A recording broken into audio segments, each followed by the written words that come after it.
My name's Angelo, and welcome to We Want Picks. Jacob and I are going to break down the entire UFC 321 fight card, giving you our picks, our predictions, our bets, and our DraftKings fantasy plays. But before we look forward, let's look back. UFC Vancouver, another solid night. Jacob crushed UFC Vancouver. The lock of the week hit, the slam of the week hit.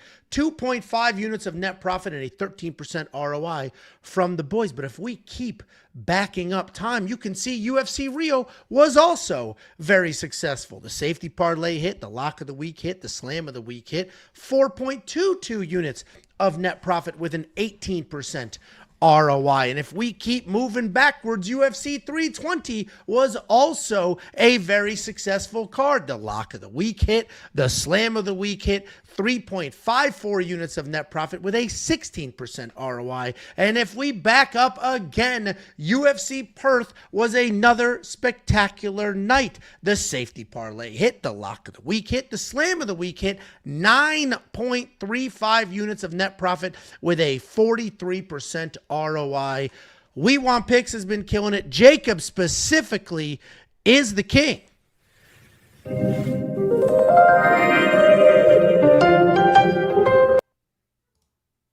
AI's fucking crazy. AI's crazy. AI did that. Here's a look at Jacob. Jacob is the new king. Here's a quick look at the last month. This is just 1 month. If you paid $10 for UFC Perth, look what the hell you would have had. 4 lock of the week wins, 15.52 units of net profit just from Jacob with a 40% ROI. That video was him transforming into a king, and that's who you have before you right now. There's some fine looking pussy in here tonight. Jesus Christ. What? Can we just hold on? Let's just watch this AI video again. I uploaded, this is how wild AI is. I uploaded a picture of you, a screen grab from a video with no background. It was actually this picture on the right here with you pointing and talking. No background whatsoever. AI must have read the metadata of the picture, put the background back in, and turned you into a king. Here. Hold on. It starts the video.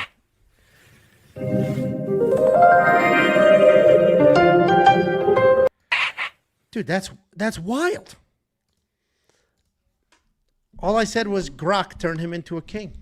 And here you are. I'm a bad motherfucker. If you want to support your king, he put out a couple of merch items. TheFreckedSalamander.com. T-shirts, hoodies, all of it. I actually am going to grab, I'm not going to grab an Old Billy one, but I'll grab a lock of the week one. For sure. Check your boy out. And then check out the rest of it. If you want to check out every bet, including Jacob's, every pick, including Jacob's, every tool, the artificial intelligence, every single thing that we offered is $10. $10. You know what I was going to say as well? It just reminded me because somebody said, what's y'all craziest parlay? I've been killing it, and it's not like, oh, you get one lucky bet a week or you get like one little dog play. It's been fucking consistent every single week. Money line plays. Nobody fucking ever listens. Green. Yeah, I know I come across with, confidence and bravado, and I make people laugh, and if your girlfriends are watching, the couch gets fucking soaking wet. I've got a lot of things going on that I think a lot of people sometimes, Angie, baby, they don't take me serious. You stupid fucking dicks. I told you about Azat. Motherfuckers, I told you about Danny Barlow. I can pick out fucking frauds, and we're doing it again this week. $10 a month if you want a fraud alert. You did. You know what? So I agreed with you with the Jordan Santos. I knew Danny Barlow didn't fight well moving backwards, and it's like, that's a good read. Nice dog there. I agree. I couldn't have been farther away with the Azat one. I could not have been farther away. And you know what? Couple punches in, I was like, oh, fuck, Jacob was right. But then Tough son of a bitch. Bukoyev did what I thought he was going to do. He landed a couple of massive overhands because Yorzi just stands there. But he ate him. Azat's a tough son of a bitch because he was dead tired, eating shots. He never went down. Yeah, and he never went down. Guy sucks, but, he's tough. I thought he was going to be able to crack Yorsi, and he landed a few big ones, but I don't know how you're that huge, cut that much weight, and still have a decent chin. That's crazy, but that was more impressive than the Jordan Santos one to me, because nobody. And it's not just a pick; it's like the breakdown too. Like even the Jordan Santos, I was like, he's got a nice step and jab. He starts replacing that right hand. When the right hand starts landing, Danny's gonna fucking panic. This guy's a fucking dog. Oh, and by the way, I can't remember if I sent this to you or not, but I messaged Jordan Santos after the fight, and I sent him a video of me like going crazy and stuff. I'll share the DM screenshot here and just a jiffy, just a quick little jiffy here. Once I got a lot of fucking dick pics in here. I have them categorized. I got a whole fucking Angelo album. We'll get to those one day. Oh, here you go. Of course, I hit him with the Brazilian parabéns, my man. I don't know if it's on focus, but I sent him this. Yeah. You can tell. What is that? Very what much letters? Enjoyed. What? Yeah. Oh, H's. Yeah. There we go. He said, "Thank you, my bro," because I said it was the live stream of me like barking and going crazy, and you'll be able to see the Lock of the Week video tomorrow. Yeah, that was awesome. It was a great read. I was rooting for you, so that was. It was the exact same thing as like the last 3 or 4 weeks too. Like he starts losing, it looks like he's gonna lose. Everyone starts, the entire live stream chat. We had almost 2,000 people in there this week. We will be live Saturday morning, but I mean, it was like 80% like, oh, way to go, you lost it all, lost the wig. And I'm like, just wait, here we go again. It's funny because it almost doesn't matter who you pick. There's still an overwhelming amount of like terrible. I like you, dude, but not this week. I could hit the next 10 in a row, and the second I miss, people are going to be like, people commented that on that because I uploaded the best bets video early because the fights are early. So I was like, let me put that up. And a bunch of where's Jacobs? Where's Jacobs? Where's Jacobs? And then somebody did comment something like how quickly they jump from this guy's great to this guy's awful to this guy's great. And this is a what have you done for me lately? There was a few weeks with Lock of the Week during the summer where I was getting some pretty hefty messages, I would say. And then it is funny sometimes in the message request because if they don't like delete their previous one, I'll get a message that this summer a lot of it was the message sent like last December, last fall. And it's like, wow, you're the man, dude. Like, I appreciate all the locks. And then it's like this summer, the next message they sent was, wow, you fucking idiot. You don't know shit. Thanks for losing me money or something like that. Those are the best ones. I got one of those in Discord a few weeks ago. The guy like was DMing, I collect cards. Who's your favorite fighter? I'll send you cards. Like couldn't have been nicer, whatever. The safety parlay hits. And then it's like these fucking these loser assholes know nothing. It's like, Jesus Christ. You went from like, love you guys, love the content to you loser asshole. It's like, my God. But anyway, Would you say you have a loser asshole or a winning asshole? I think put up with a lot. I think it's the Bakoyev of assholes. It'll never give up, but at a certain point, you just gotta just stop. There's only so much it can take, and it's taken down a lot of men. It's no. Well, you said the Bakoyev asshole. Bakoyev has taken down a lot of people. So your asshole's taken down a lot of men. It has not. It's pure. It is pure.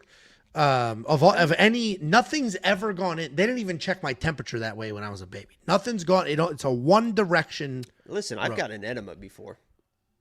I have not. What a rush. I'll tell you what. There is not a feeling in the world like a water enema. I will tell you that. I mean, that next 5 to 10 seconds before it all comes back out. Wow. Olympic wrestlers will do that. Olympic wrestlers will do it to get that last pound or two out of there. Listen, this is a wild sport because it is streaky. Nothing about this should be streaky, but Jacob is streaking right now, and you got to ride the hot hand. That's just how this goes. When the Lock of the Week's hitting, it's hitting. I hit last year we closed it out with 12 safety parlays in a row or something absurd. Like when things are on a streak, you got to ride that wave. And if you want to ride the wave into the next month, not only will you get UFC 321, there are 2 very good fight nights after that. And then UFC 322, which might be the best pay-per-view event of the year. And I know you tend to only remember what you saw recently, but that UFC 322 card is stacked. Can I That say is a that stacked card. I don't even know if this is a good. I think last week's card was a better card than this card. I'll say it. I like 321 a lot. You don't like 321? I think it's a good card. I bet if it was at night and not in the middle of the day, you'd feel differently. No, a lot of the matchups are just like so. Well, there's a lot of 400 favorites on this card. Yeah, it's like the Canada felt like there was a lot of like fucking, and the card felt like that, like a lot of back and forth, some upsets and this and that. And this one just feels like a lot of them just could be duds. Like there's a lot of fights on this card. They'd just be fucking duds. There's a couple that I think, to me, what gets me super like the Hamdy fight could suck. The Azat fight will suck. The Azat fight literally could suck. I mean, you don't expect it to, but it could because Mitch sometimes just doesn't do anything. The Jaqueline fight obviously could suck. The Valter fight obviously could suck. Nazareth fight won't suck. Rebecki fight won't suck. The Ikram fight could randomly be boring and suck. The same with the Al-Selwady fight. He could just lay there. Delgado fight's gonna be awesome. You know what I'm saying though? But there wasn't a lot of that for the last card. I think to me, a lot of the fights, my excitement for them. We never know what's actually going to deliver, and we've seen a million phenomenal cards on paper that absolutely are terrible, and then we've seen cards that are terrible on paper. And how about last week I literally called the card. The reason why I did so well on that card is because I knew there was landmines on that card. People were trusting a lot of people they shouldn't trust. I was like, there's a lot of favorites that shouldn't be favorites, but not good enough dogs, beat upset, split decisions. Called it to the T. It was an interesting card for sure. I watched the entire thing on my phone with no volume at any point. I did watch every fight, but I got crucified in the recap video because, like, what about the early stoppage in the Matt Frivola fight? When you don't watch with audio, I didn't know that happened because all I saw was the referee stop them and they went to their corners. So I did not know that actually happened because I didn't watch with audio. I didn't know he stopped it 3 seconds early. I just saw them go to their corners. Okay. Fun back and forth fight. So it is funny because you don't want to listen to the audio sometimes because of the wildly biased commentating team. But other times it's like you miss shit. Lock in. It's $10 a month. WeWantPicks.com. There is no reason to be cheap at this point. Anybody who took the leap at UFC Perth this last month, you paid $10 freaking dollars. And the success you've had in the last month, the last 4 cards, are you out of your mind? Same thing could happen right now. UFC 322 is around the corner. UFC 321 is this weekend. 2 fight nights in between. We've got a nice stretch going on to close this out for this year. It's $10, you cheap son of a bitch. It's not just picks. It's not just bets. We have tools as well. No. WeWantPicks.com. Click Become a Member at the top. Couple of super chats. We do have a new YouTube member, Papa Slice. That is a wild picture. Papa Slice became a YouTube member. We appreciate a piece of what? Drinking. No, you're not. Oh, yes, I am. I don't know what that is. You're a Jezebel. Angel V, $1.99 says, has I ever reviewed... Angelo's a sinning Jezebel. Ever received a Blumpkin? I do know what a Blumpkin is. I have not. Have you? Do you know what a Blumpkin is? It's Blumpkin Tuesdays in my apartment. What an unfortunate situation for the other person. I have never received a Blumpkin. And for those of you who don't know what a Blumpkin is, it is oral while going poopies. What do you do? What would you even bring down? We're doing a fucking MMA UFC podcast. We're fucking 13 minutes in. We haven't even broken down a fight. And now you're talking about sucking pee-pees and poopies. It's at the same time. At the same damn time. It is poopies. It is pee-pees. At the same damn time. Envy with the $4.99. Jacob, since you're coming to Vegas next week, can I interview you on my podcast? Would love to have you on. I just don't think there's going to be any time. Honestly. I met Envy. I'm going with my girl, so it's like she's got us pretty fucking booked up for shit. That is actually the worst. There's never just relaxation. If it was like we were coming like a day early or something, but we're showing up Friday, it's dinner, out, Saturday, fights, we're gone. So, well, I've met. Sure. Hopefully, you guys bump into each other. We need to try to go to fucking 323 in Vegas. That thing's December 5th or something like that. That thing's gonna be crazy. Wait, what's the main event of 323 again? The Marab and then the Pantoja. Oh, that's right. But the whole card is like it's the last ESPN pay-per-view, and they just moved a fight from the Marion Santos fight from Qatar to that card too. Like they're moving a lot of shit to that fucking The Qatar card was almost too good for a random fight night. So, I met Envy in real life. Couldn't be very cool.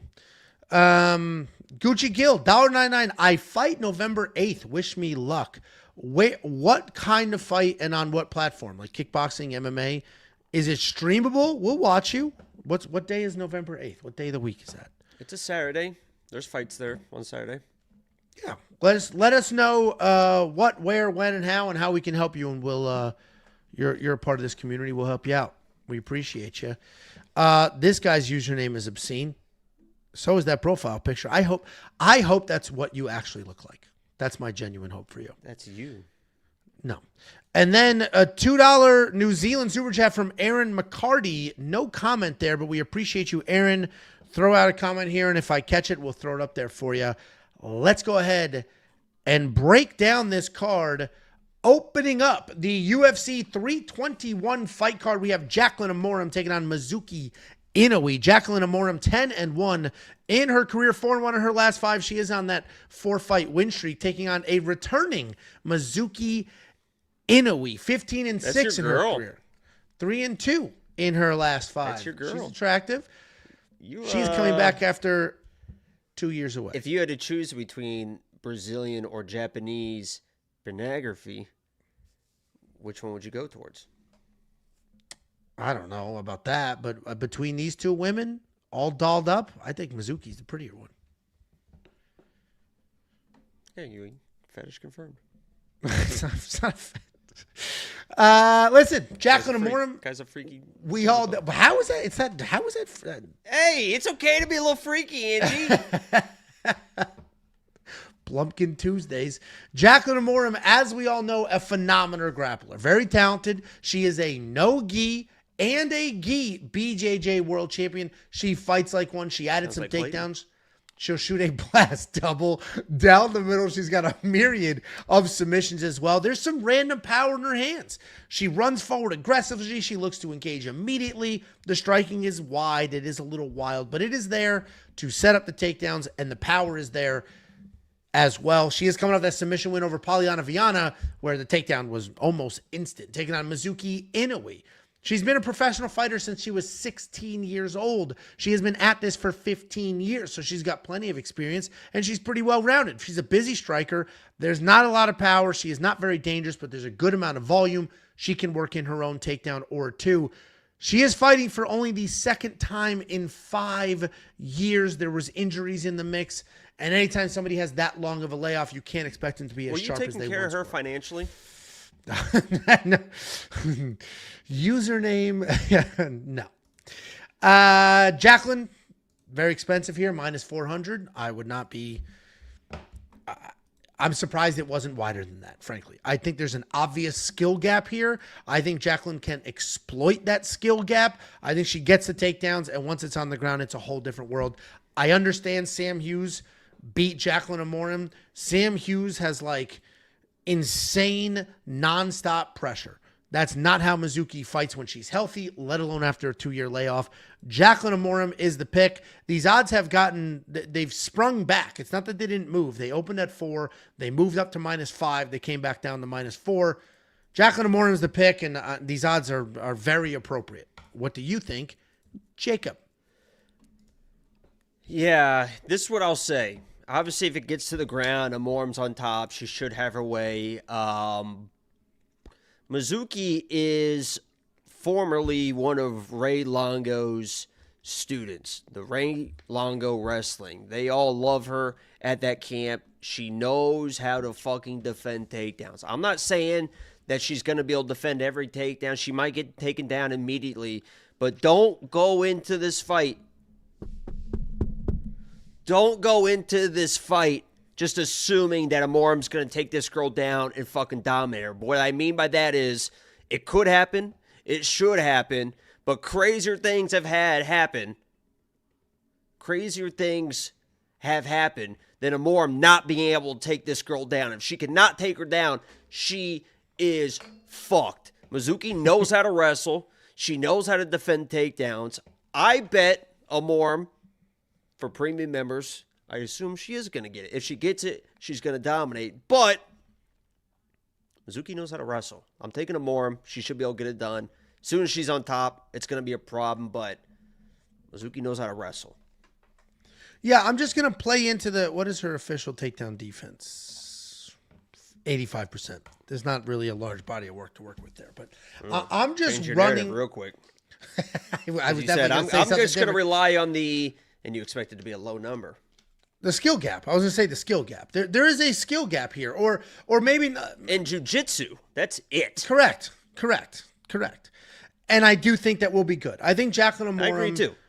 Yeah, I think she's good. What does minus 400 translate to? Hold on, I'll tell you what that means in like win percentage. I'm gonna check my. She's gonna look minus 3,000, or she's gonna look fucking horrible. There is no in between in that. I agree with that. Here, let's check the line movement tracker. The line movement tracker is a tool on the website, WeWantPicks.com. It shows you the opening odds, the current odds, and what the win probability is. So, Jaqueline Amorim at minus 400, that win probability is 77.48%. I think she wins this fight 77 out of 100 times. So, those odds to me seem appropriate. Jaqueline Amorim.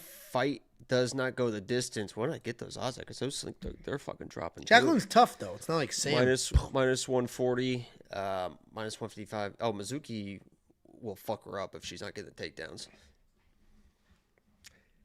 Jaqueline Amorim is the pick. $9,500 in DraftKings Fantasy comes entirely down to if you think she can find that finish.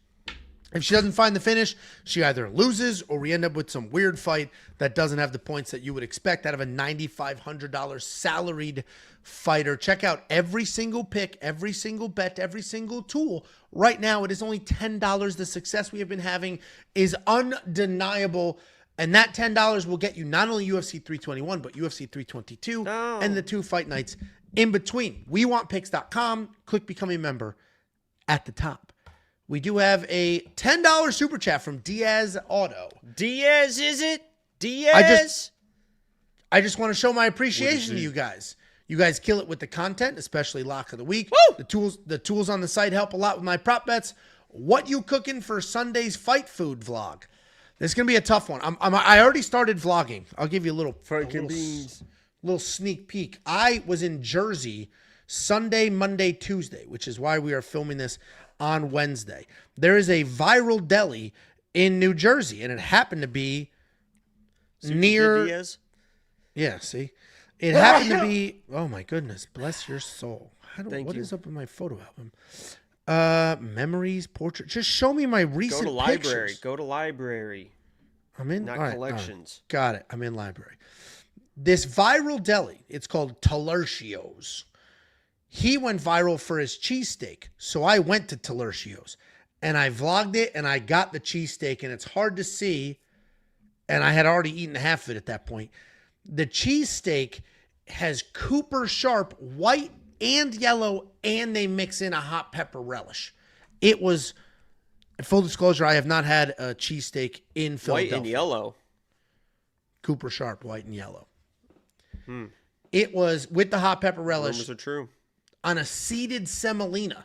It was the best cheesesteak I've ever had in my life. I haven't had, everybody says the best cheesesteak in the planet right now is Angelo's in Philly. I haven't had it, but this was unbelievable. We have some real mean Philly cheesesteak places in Indiana. I thought you guys ate pounded out fried pork. We do everything really well. I bet. Have you ever had Indiana sweet corn? I have. Yeah, you change your fucking bullshit. When the fuck would you have had it? It's just a type of corn. Bullshit. You can't get it. You can't get it. We got them all fenced up. You can't get it. You can't export that shit. They slap a fucking 9,000% tariff on that shit out of state lines. You're not getting, and if you are, it's bullshit. You're not getting Indiana sweet corn out of Indiana. I'm pretty sure I have, and I'm pretty sure. Where did you get it? I think the grocery store. You can't now. Bullshit. You're not. It's not it. What color was it? Yellow. Yeah, there you go. Not Indiana sweet corn. It was white. Oh, bullshit. Yeah, it was white. Yeah. Okay. Next up at UFC 321, we have Azat Maksum taking on Mitch Raposo. Azat Maksum, 15-2 in his career. He is on an unfortunate 2-fight win streak or losing streak, making him 3-2 in his last 5, taking on Mitch Raposo, 9-3 in his career. It's also, Raposo. What the fuck you keep saying it like that for? On a 2-fight really skid. That's my boy. Don't fucking piss me off. Well, we're picking against them. I'm going against my Northeast brethren. Azat Maksum, this guy is fast. He's dangerous. He is very well-rounded. He can pick people apart on the feet. He can engage in a grappling match. He can out-scramble people. He can out-wrestle people. He is genuinely a very, very talented guy. The composure is impressive. He is comfortable everywhere. He is riding back-to-back losses, which is very unfortunate, but the most recent one was to Tagir Ulanbekov in an absolute war. He's taking on Mitch Raposo. He's part of that New England cartel crew, and he fights a lot like most of them. He's a tough kid. Most of his last couple camps at Extreme Couture. He has been at Extreme Couture for a little bit, but he hasn't completely defected yet. But he does have that similar style. He's very tough. He's got real sharp and clean boxing, but the wrestling is not spectacular. He is only 27 years old. He has been fighting since he was in middle school, or at least training since he was in middle school. He's had a few. He is a wrestler. What are you talking about? He is a wrestler. Inside of a cage, and I know he is because he wrestled in Massachusetts.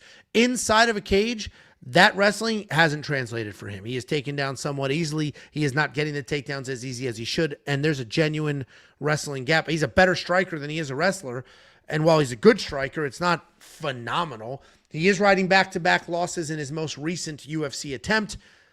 He did have the Contender Series loss to Jake Hadley. He has had an unfortunate run. It's not been the easiest attempt to get into the UFC, but he has had a couple of cracks at it. Here's the problem. Raposo is tough. He's got clean boxing. I just don't think it's going to be enough. This dude has a really tough UFC slate. Azat is very, very good. They're both on 2-fight skids, but those losses are not the same. Azat lost a crazy close fight to Tagir Ulanbekov, a crazy close fight to Charles Johnson, who he knocked down and almost finished before. Bullshit with the almost finished bullshit. He didn't almost finish him. He just knocked him down. Charles popped right back up. The fuck are you talking about, dude? Don't fucking insult people like Didn't that. he have him in a wild guillotine as well? Or whatever the hell? Yeah, I thought so. But Charles was able to take over that fight. And my point here is that Azat's losses are better than any Mitch win. And what Azat just did with Tagir Ulanbekov in that fight, a close fight with incredible scrambles, defending 8 takedowns, got 3 of his own, and landed more strikes, that dude beats Mitch. I like Mitch. It's just been an unfortunate ride for him. Azat wins this fight, and these odds are not where they should be. What do you think, Jacob? Here's what I'll say. I'm a little bit biased. Mitch is my boy, former lock of the week. And what do I always say about my lock of the weeks? Even when they lose, I'm not wrong. Sometimes I'm just early. Unfortunately, this feels like a bad matchup for Mitch, because Mitch at his best is when he's mixing in the wrestling with the striking. He is a good wrestler. He can get takedowns. He showed that in his last fight. He didn't have the control probably, a little bit of a smaller type of gentleman, but he can wrestle, and his boxing is so fucking unrated. The reason why I picked him as my lock of the week is because, this guy can fucking, I promise you, he can box with anybody in this fucking division. He just, for whatever reason, and I think it's fucking Tyson Chartier, I think he should get out of the, dude, that guy is a fucking bozo from everything I've heard as a coach. I wish he would leave that guy, stay at Extreme Couture, because there's something mentally that is blocking this guy from throwing his fucking hands in the UFC. If he would let his hands go in this fight, stay in the pocket and throw combinations, be first and last, this guy, Azat, can be hit. He is way overconfident with his hands. He hangs out in the pocket, he overextends, and he gets fucking hit. He's a tough son of a bitch. He can wrestle as well if he gets in trouble, but he can be hit. Mitch, if he lets his hands go in this fight and does not wrestle, if Mitch shoots one fucking takedown on this guy, his entire team should be fucking fired. You're not going to take this guy down. You're not going to take him down. Tagir Umbekov couldn't do it. Yeah, don't fucking waste your gas. Don't fucking, if that's the game plan, fire fucking everybody. Get in this guy's chest. He will throw with you. He's got power, so you got to be, but you're the better boxer. Let your fucking hands go and hit this guy and get back on track. It's a tough task because Azat is durable. He's long. He's got power too, and he can wrestle if he's in trouble. So I got to go Azat here, but I like Mitch, man. I just wish he'd fucking let it go, man. Even that fucking Lima fight, like he would land a combination. You're like, oh, here we go. And it's like, oh, fuck. And by the way, that split was bullshit. That was not a split. That was my lock of the week. And when those scorecards came out, I was like, oh my God. Yeah, it's an unfortunate situation because he's had some really tough fights. I agree. He's a good fighter. I just think Azat is a very good fighter. And I saw comments here saying, oh, Azat's overrated for what he did with Tagir. How does that make him overrated that he had a spectacular performance in his last fight against somebody very, very good? How does that make him overrated? Now, if he had that performance and then comes out and shits the bed, then now we can officially say he's overrated. But his last two performances that are losses are still good performances. Yeah, and as somebody said, Azat is a much better overall striker. He is not. He just hits hard and he's fast. But yeah, it's not technical. But he is such a threat with the wrestling that you're worried about a million different things. Azat at $9,200, I do think he'll be worth that. He's not going to finish Mitch. Mitch is very tough, and Azat's not like this wild finisher. He could finish him. He got finished on the Contender Series versus Jake Hadley. Jake Hadley on short notice. But yeah. I don't know, Azat's pretty... Azat hits like a freight train, and he is aggressive. I think we're worth the $9,200 because of the wrestling. I think he's going to get his own as many takedowns as he wants. He's going to land as many strikes as he wants, and I think it's just a very solid performance. The fact that he's minus 350, and I'm going to show you the sloppiest dog shit minus 400 we've ever seen in our entire lives. And Azat is only minus 350. This is one of the, in my opinion, before the fights happen, anything could happen, one of these safer plays on this card. And if you want to check out every bet that we have on the board, I have a plus money safety parlay. Jacob has a whole slew of bets, and he has been the hot hand. The slam of the week hasn't missed in God knows how long. Check it all out right now. WeWantPicks.com. Click Become a Member at the top. It's freaking $10, dude. It's such an insignificant amount of money for what you get. WeWantPicks.com. Click Become a Member at the top. $5 super chat from Money Max. Hey, Money Max. He says, Jacob. I was going to say, this is Evie Bear's dad. I met him. This is the guy with the dog. Evie Bear. Go ahead, read. He said, hey, Jacob, can you sign my jersey? The one that Angelo signed next week if me and everybody. Oh, Evie Bear. Evie Bear. Everybody pull up to the strip. It will be worth more if you can. We might be able to do something maybe Saturday morning, I guess, because I think the fight starts. Jacob gets asked to sign an autograph, and all of a sudden there's free time. To me, yeah, if you fucking come to me, yeah, I'm like fucking go somewhere and I can't leave my girlfriend. You just can't do that. That would not. I would be dead. I would be dead. So, but yeah, maybe Saturday. Yeah, I want to be the only one who signs something, but if you do, that's fine. I've signed plenty of autographs before, Angelo. I bet. I've signed so many titties. Yeah, just. Oh, we're streaming this weekend. Starts at 9 a.m. my time. It will be nice. Are you joking me? Are you joking me? The main event or the main card starts at 1 p.m. It's going to be nice to have 5 p.m. and be like, we're done. We had fights, so it wasn't a week off, and there's nothing left to do. We're done. A lot of sex Saturday night. Right? Next up, at UFC 321, we have the two sloppiest dudes on this card. We have Chris Beast Boy or Chris, what was it, Teddy Bear? What was it? Huggy Bear? Huggy Bear, baby. Barnett taking on Hamdy Abdelwahab. Chris Barnett, 23-9 in his career, 2-3 in his last 5, making his long-awaited return. He has been alternating wins and losses, taking on Olympic wrestler Hamdy Abdelwahab.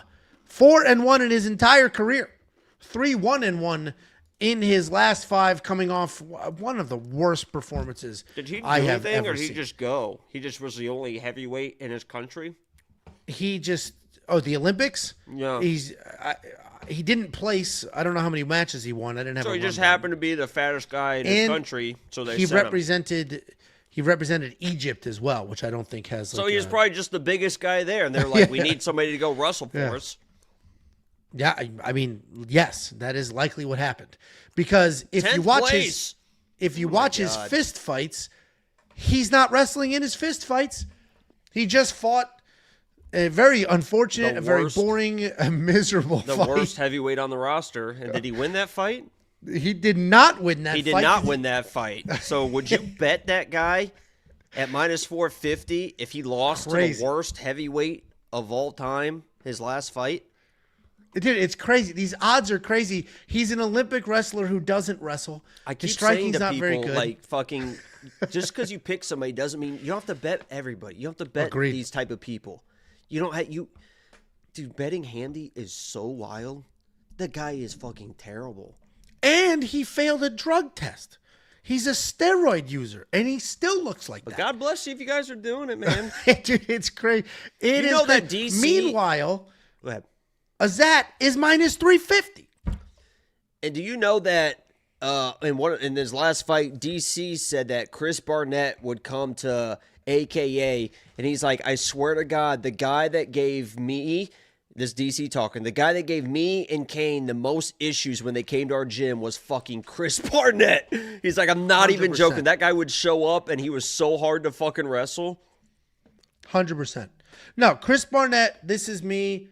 In Turkey, Chris Barnett is back there. We all went to Turkey together. I spent a whole week with him. We went to Cyprus, the island. He was on the XFC roster and the whole thing. The dude is unbelievably likable. He's funny. He's just a good time. He's great a good energy. Striker. And he's insanely athletic. Like ridiculous. That dude will do a backflip, no running head start, nothing. Just whoop. Insanely athletic. His like 50th ever MMA fight was against somebody with 50 fights, and he was styling on jump, spin kicks, dude, wild heel. Like, it's crazy. His last fight was against a 6'5" Kennedy and Chekwu. He blew out his fucking ACL before the fight and was still landing on him. Oh, dude, it's crazy. You know he's fighting this guy? Who the fuck is a Hamdy? Who the fuck is a Hamdy? Listen, I agree with that you. Sounds like an Angelo hand job is called a Hamdy. I bet you wrap that thing in a nice fucking thin layer of ham before you go at it. It's just already loaded with whatever grease and everything. I mean, it's actually probably pretty oiled up, ready to go based off what I ate that day.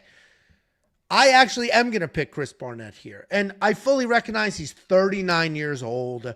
He doesn't take his career seriously. That has literally always been his problem when I was, I'll say hanging out with him in the XFC for a couple of years there. He just didn't take his career seriously. That was the issue. And that is an unfortunate circumstance because lots of times people are so naturally gifted, they don't work hard, right? They don't learn I got to try for this because it just comes so easy to them. I'm going to pick the better athlete, the raw athlete at the bottom line at the end of the day. I'm going to pick the person who will actually engage in a fist fight, and that's going to be Chris Barnett. Hamdy is perfectly fine just standing there doing absolutely fucking nothing. I'm going to pick Barnett. Whether it works out or not, I don't know. I'm not betting on this fight. Chris is the pick. You have any additional insight there, Jacob? Listen up. This is another fucking red flag about Hamdy. I'm picking Chris Barnett as well. We're going to make millions of dollars betting him on Saturday morning, whenever this fight is. Hamdy said after his last fight, or not his last fight, but the fight before that, because he looked like shit in that fight too. He's like, oh, I had like health issues or something, but I'm bringing it this time. Before the fucking Muhammad Usman fight, he said, I'm bringing it. I'm going to show you guys what I'm all about. And then he did nothing. He's going to do nothing in this fight because Chris Barnett is going to show him shit he has never seen in his fucking life. And I'll trust DC when he said that Chris Barnett used to give me and Kane fucking Velasquez trouble. He's going to do enough. Because not like this guy Hamdy is like throwing in hooks and he's like a jiu-jitsu guy. It's going to be takedowns and mat returns. Chris Barnett will outwork him. And once they get back to the feet and those takedowns stop half-ass working. This guy's in fucking trouble on the feet. Chris Barnett's an actual fucking striker. Didn't learn just how to throw a jab the last 3 years just so he could try to make it as a fucking MMA fighter. Chris Barnett rolls this dude. I hope so. Anytime Chris fights, the only thing I call into question is what was his training camp like, if there even is one. Outside of that, the raw talent is there. The ability is there. No, listen, Hamdy doesn't do dick. It's not even like, oh, Hamdy's a workhorse. He's an outworker. He stands there. Does nothing. He just stands there and does nothing. Wild take from the boys. 6,900 in DraftKings Fantasy. It's worth a little bit of a shot. Bet openly. The odds are a little bit better there. If you want to run the Hamdy side and save a couple of bucks, you can do that. But check out all the picks, all the bets. I'll tell you right now, we don't have a bet on this fight, but we have plenty of other bets on this card. Check them Saturday. Check them all. I'll fucking tell you that. Stay fucking tuned for that. Check them all out now. WeWantPicks.com. Click Become a Member at the top. It's only $10. You'll unlock everything for not just 321, but 322 in the 2 fight nights. In between. We're about to make Chris Barnett first round KO is plus 775. I mean, we're gonna walk out of there with 5-10. We got a couple of super chatterinos. $5 from Ripside 2. Barnett by wheel kick is all he has. It's definitely not cardio, definitely not hands, definitely not wrestling or sub. Oh, okay. So all he has is a wildly athletic, insanely hard to pull off move, which he has pulled off. Chris Barnett multiple times easily has over. the cardio and striking advantage. It's not even close in this fight. Not even close. If you guys think Hamdy's cardio does suck, yeah. And he just throws a right hand. He's just like a typical wrestler. Chris Barnett can strike. Who doesn't wrestle? Crazy. Then we have another $5 super chat from Yankster with the Jeter picture. Tailed a lot of premium bets the last 4 cards. I profited on all 4. Much love, guys. I still don't know about Phil Rowe on that list, though, Jacob. That was your dog list? Was he on your dog list? Yeah, I mean, Philly Fresh is like Mr. He's like, that Nico comeback was crazy. That last fight against Angelosa. That guy's a fucking dog. You can tell he's a fucking dog. He is a dog. People confuse fucking abilities and how they fight. When I know my fucking dogs. Phil Rowe's a fucking dog, man. Yeah, and when Jacob's talking dog right now, the context isn't betting odds. He doesn't even know the odds of his next fight. He's talking dog like he's got dog in him and he's not going to quit. He's got mentality, man. He's got the mentality. My favorite tweet over the weekend was, I think it was Moicano tweeted it, was that chest x-ray that always has the dog in it that people use, and there was nothing in it. It was like RDR's x-ray after that fight. So, which was pretty funny. It's got to suck to be RDR, man. You took that fight, you went into it, and then the entire world, fighters, your peers, everybody is just calling you a quitter. And you did. So you can't even defend yourself. And then you have a spam account tweeting, and nobody, myself included, can tell if it's you or not, just making up excuses and starting shit with random people. It's incredible. How was that his fault? I'm just saying it's got to suck to be him. I didn't blame him for that. You should. Because then he's got to deny anybody. That. If you should let Jesus do the blaming. Okay. Resonant Melody says, unban me from Discord so I can sub. 2 things. 1, I don't know what you did in Discord, but to get banned in Discord, you got to do a lot. And 2, you don't need Discord to be a premium member. Premium member lives entirely on the website. It is not a Discord thing. Certainly, the Discord. You quote this guy every week, you fucking dementia piece of shit. No, I don't. He just wants to. He's trying to fucking trade with you. I'll sub if you unban me. He's not saying he needs one to do one. He's trying to get unbanned and then he'll pretend to sub. You've quoted this. All right, so like tell you what. 3 times already. Then send me an email with with your username after you become a premium member. I'll validate it's an active account. I'll unban you. Boom. Wow, you're making buy your way double pay. Not double pay. How's that double pay? Wow. How is that double? Wow. Yeah, that's see. Next up at UFC 321, we have Jose Delgado taking on Nathaniel Wood. Jose Delgado, 10-1 in his career. He is riding a nice 7-fight win streak, taking on Nathaniel Wood, 21-6 in his career, 4-1 in his last 5. He's coming off the decision win over Morgan Charrier. Jose Delgado, rangy striker. He uses kicks to stay on the outside, and when he comes in, he fights well inside that pocket. He's got that Mike Tyson just upper body movement, and then he fires away. He can grapple. The takedowns are pretty solid. The ground and pound is there. The takedown defense, though, does have some holes. He's got really good power. He will take chances. He'll throw some spinning techniques. Well-rounded kid, all finish wins. We just saw that in his last fight against Hyder Ammo, where he had that massive knee. He's taking on Nathaniel Wood, a good striker, solid power on his side as well. A nice dirty boxing game. He can grapple.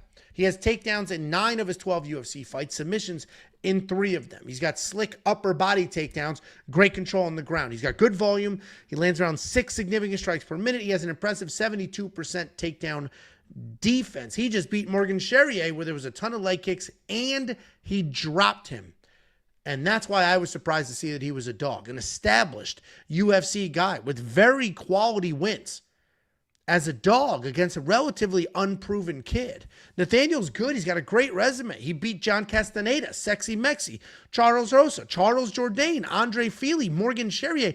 Those are good wins. Each one of those wins is better than any win on the other side. And I understand that Jose Delgado is just finishing people left and right. But the reality is, I think this is a somewhat closely contested fight, but Nathaniel Wood is tough as hell. Nathaniel Wood can wrestle. Jose Delgado's got some wrestling gaps, and Nathaniel Wood has far more experience. Not only am I on the Wood side, I went ahead and threw a half a unit on him at plus 133. I am surprised he has not flipped to the favorite yet. What do you think, Jacoby? Yeah, I don't think he's going to flip to the favorite. Jose Delgado is a very capable fighter. He's a dog. He's got big power. He's got okay wrestling and grappling as well. But this is a monster fucking step up in competition. I don't think there's going to be anything wrong with losing Nathaniel Wood. I don't know if Wood's going to put him away, even though Wood's got sneaky power. He's got crazy head movement. His hands are fucking lightning. I've had him as my lock of the week before. I faded him with Morgan Charrier. I thought Morgan was going to be able to land the more powerful shots. Nathaniel Wood does kind of have a little bit of a baby chin. He handles it okay, but he does get dropped in fights. And if Jose lands, I don't know if he's going to be able to really recover from that type of power, but Nathaniel Wood is the better fighter here. He's a better striker, cleaner, and the type of fighters that Jose Delgado has been facing are very hittable people. I mean, Connor Matheus was actually landing some decent shots, was able to get a takedown, but he's a hittable guy, probably not really a UFC guy. I think he's actually been cut, or he's just not really a UFC level. Jose handled him. Hyder Amil is a sloppy mess of a fighter. He just comes in, and that's a perfect fighter for Jose Delgado. Nathaniel Wood is a fucking high guard, peekaboo type of boxer where he's going to sit there, wait, and then he's going to counter off of your shots. And I think Jose Delgado is just a little bit too extendy against a nice fucking tight counter strike of Nathaniel Wood. So I'm going to go agree with you here. I like Nathaniel Wood. I like Jose Delgado. Losing this fight is not a bad thing. He is a very, very, very capable striker. So if he pulls this off, I'm not going to be crazy surprised. But Nathaniel Wood is the dog, and he is the better fighter. He's a better striker. He's a better grappler. He's a better wrestler. It is a little bit surprising, but I can see why people are falling in love with Jose Delgado. I mean, he's a flashy dude, big power, but Nathaniel Wood's really fucking good. Yeah, and he just finished Hyder Ammo, who a lot of people were like, oh, that dude's got the chin of the century, and then he still made it happen.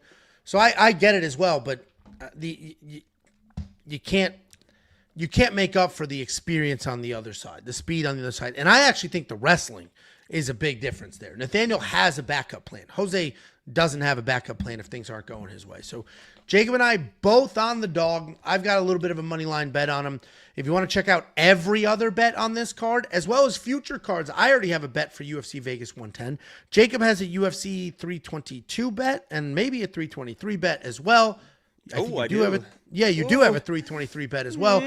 Check out not just this card, but future bets. Check out the tools. We have an artificial intelligence picking fights based off of data. We have a fight simulator that simulates fights 100,000 times and gives you the outputs. Every single pick, every single tool, every single bet, everything. $10 for an entire month. No upsell, no cross-sell, no nonsense. You get UFC 321, UFC 322, the fight nights in between. WeWantPicks.com. Click Become a Member at the top. Couple of Super Chatterinos, Dr. Elijah True. You want to read this? This is for you. Dr. Elijah True. This is that stupid fucking retard that came in here last week saying some fucking dumbass bullshit, making himself look real fucking stupid. And then he joined my Saturday live stream, and I'm like, look at this dumbass fucking doctor coming in here with this dumbass fucking bullshit again. But then I think he donated and said something pretty funny. And I think he is actually an actual doctor. So we like Elijah now. Dr. Elijah True says, lock of the week is killing it. Look at this fucking dumbass retard. This guy doesn't know shit. Dr. Elijah, lock of the week is killing it. Fucking get your dick off the keyboard, homo.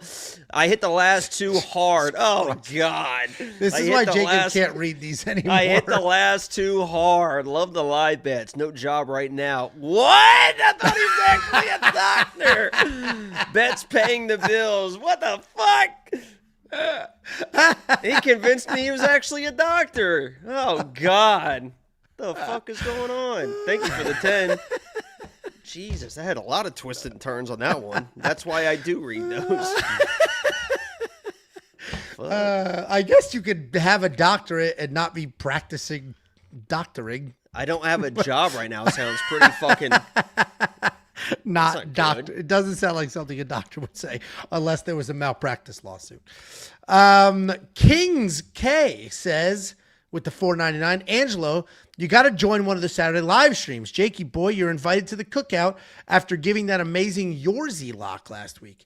Listen, I purposely motherfucker, you don't have to. I'm good to go. I've been invited to the cookout. I appreciate it.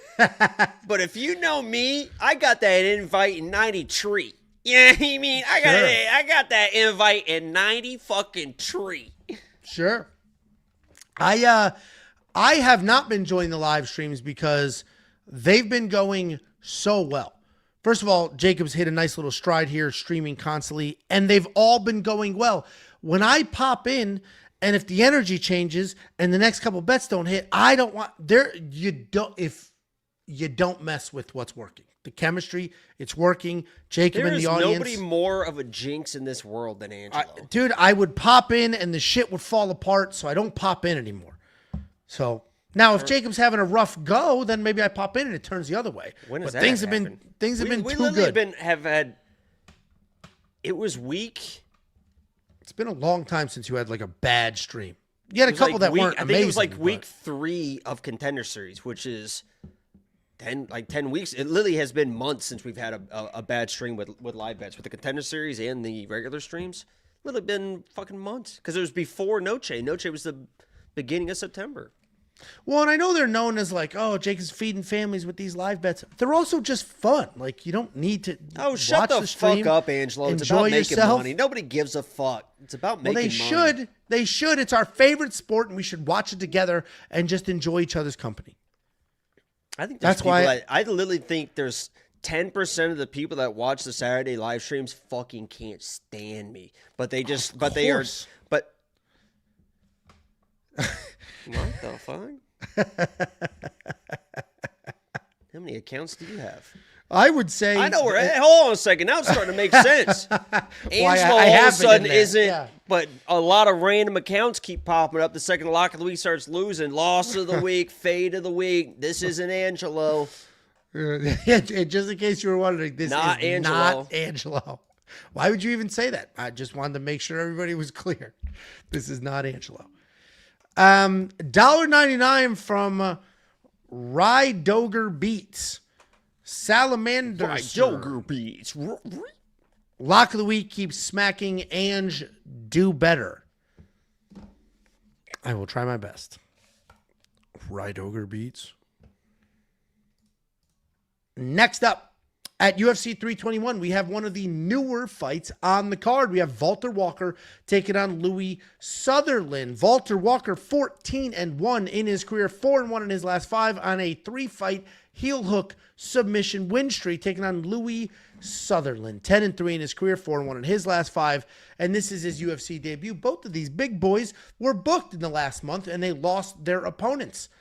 Valter was supposed to fight at UFC Rio a couple of weeks ago. Louie was supposed to fight at Perth a month ago. Both of them had their opponents cut Their opponents are no longer employed by the UFC. We had Muhammad Usman juiced to the gills with elevated by the way, testosterone. Danny Barlow got cut. Danny Barlow got cut. Whoops. Which is surprising because it's not like he was on a long losing streak. Guy sucks. And then we had Justin Taffa was cut because his fat ass couldn't make the heavyweight limit. Didn't even attempt to. So they cut him too. Now he's like, I'm done with combat sports for a while. So now hopefully these two end up actually fighting each other this weekend. Valter Walker, as we all know, Johnny Walker's brother, but he doesn't fight anything like Johnny Walker because they have the same dad but different moms, and he grew up in Russia. He's a Russian wrestler. He shoots takedowns like a Russian.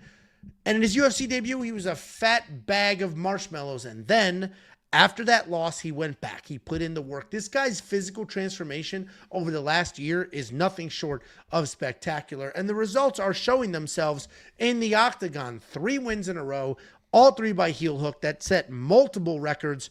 He did just submit Kennedy Nzechukwu. My complaint about that fight, however, is how far away he was when he shot. It looked borderline desperate. He's taking on Louie Sutherland, a heavy-handed guy. He's got that wide bodybuilder stance, and I'm using the term bodybuilder loosely because Louie Sutherland before the UFC and Louie Sutherland in the UFC are 2 different guys physically. It might be an indication of some supplements he is no longer taking. He is a pretty versatile guy, though, with that wide build. He's somewhat athletic. He uses kicks. He's got a long jab. He can manage range, and then he'll commit to power. When he lets his hands go, there is power there. Good amount of speed as well. He is hittable. That could be a problem at heavyweight. The range management, though, however, is pretty solid. He'll even work in his own offensive takedown or 2. Louie's a bit of a meathead. Valter Walker, at this point in his career, the work he's been putting in, the improvements we're seeing, Valter Walker seems to be a genuine UFC level fighter. He's got a couple of quality wins. They're not the greatest wins, but this guy only has 3 wins in the UFC. So let's slowly work our way up. Louie Sutherland's body type might be a little tricky, but I do think Valter's going to get this fight to the ground. And once it's on the ground, Valter is just too good of a grappler. We also know he's tough because in that UFC debut, which was a sloppy, disgusting mess of a fight, he did not quit. Valter's going to be the pick here. But you guys seem to be losing confidence in it because this line is, I guess, tightening would be the term here. What do you think? Jacob on the whiteboard. For those of you listening on Spotify, Jacob is drawing squares.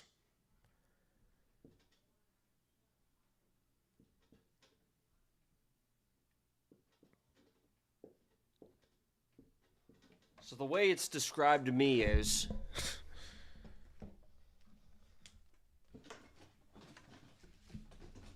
this is Valter. This is Johnny. He has a mom and dad. He has a mom and dad.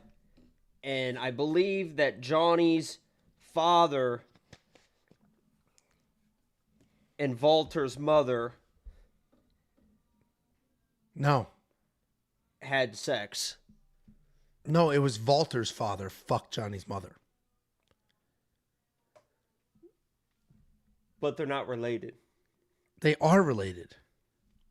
They have the same dad. No. Valter's... Yes. No, look. I see Valter's your drawing. Dad to Johnny's mom. Johnny still has a dad. All right. They're not actually related. They look alike. No, they're not. Johnny and Valter Walker are half brothers. They share the same father but have different mothers. Bullshit! He literally describes it in an Instagram video. Bullshit! So just merge the 2 D boxes. That's it. One You D, said what 2 now? M's. 1D, 2 M's. We got one big D. I mean, that One, thing... Yeah, it's got to be big. Look at the kids he put out. So, 1 giant D, 2 different M's. This guy banged 2 different women. This. At least. It's this. Correct. Wow. There we go. Good for him, huh? Now, we haven't seen what these women look like, but still. Wait, they're saying same mother, different fathers, you idiot. No. It's the same father. Don't listen to this one dumbass. It's the same father. Was it like a menage a trois? Literally, Valter is on camera saying, "My dad fucked your mom." It's like, wait. Say it again. Hold on. Say it again. Valter said what? His dad, D, which is right here. Yep. Fucked. Draw a fuck. Wait, so that's two different lines. I think they had to do it more than once. She didn't get pregnant the first time. And then what happened to her? Same thing. She got it a couple times, and then she popped out a giant baby.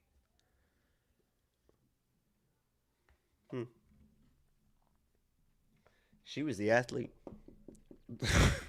Because Johnny's the more athletic of the two. Oh, very good, Angelo. Yes. For the people listening that can't watch what's happening right now. Oh, fuck them. What do you and your Gane think? Oh, I think Valter probably wins. He should win this fight. Louie's not a UFC guy. He might stick around in the UFC for a little bit just because the heavyweight division's fucking terrible, but yeah, it should be Valter, I guess. I'm not betting him because, I need to see more than just a fucking heel hook, but good luck if you are. I kind of agree on all fronts here. I think Valter Walker wins this fight. He should win this fight, but if he's shooting takedowns from a mile away, and then obviously he did get the heel hook, and it looked atrocious, but we had, what's her name, validate. What's her name? The pretty one, the announcer. Lorisenko validated. So Valter Walker, literally fell to the ground to get that heel hook in the Kennedy and Chuckwood fight. Yeah, she said that's what he said. And she was like, he literally showed me that exact move the other day. That was on purpose. He showed that to me. And that I'm glad she said that, because if she didn't say that, then it's like, whoa, dude, this guy it's like the equivalent of pulling guard. Like, that was pathetic. It looked like he collapsed, but it was a setup. Guard. You're going to pick somebody that pulls guard, and I think you fucking better too. What a joke. I did. Yeah, she's also a pulls guard more than anybody. She's a when we get to that fight, I'll just straight up bet you who pulls guard more times in this fight. Let's do that. Keep the energy. If you want to see who the hell Jacob's talking about, check out all of our bets right now. WeWantPicks.com. Click Become a Member at the top. It's only $10 for membership. $10 in a world where a Big Mac costs $12. Premium membership is only $10, and it's an entire month, which gets you out to UFC 322. WeWantPicks.com. Click Become a Member at the top. Next up, at UFC 321, we have Abdul-Kareem Al-Selwady taking on Matheus Camilo. Abdul-Kareem Al-Selwady is 15-4 in his career, 4-1 in his last 5. He is coming off that loss in his UFC debut. Taking on Matheus Camilo. This guy is 9-3 in his career, 4-1 in his last 5. He's coming off a loss in his UFC debut as well. Al-Selwady, forward pressure striker. This guy never sits still. He's constantly working. Good fast twitch actions. Really low stance, though. He likes to duck that chin and then pump out some feints. He likes to close distance as well and just fire overhands. While he does have a lot of movement and a lot of feints, he has hit a ton. He's hit way too much. Takedown defense is solid, but it's mostly speed more than just clean technique. What he does well is bait people into a striking war, and they don't even consider that their fight, maybe there's a takedown coming because I got sucked into this war and we're slugging out. Boom, this guy just shot on me. He's taking on Matheus Camilo. Matheus Camilo's shot on you? Exploded, if you will. Oh my. Matheus Camilo, aggressive guy. He can strike, he can grapple, plenty of power, plenty of cardio, good chin, whole bag full of submissions. He'll plot forward and let his hands fly. He will embrace the chaos.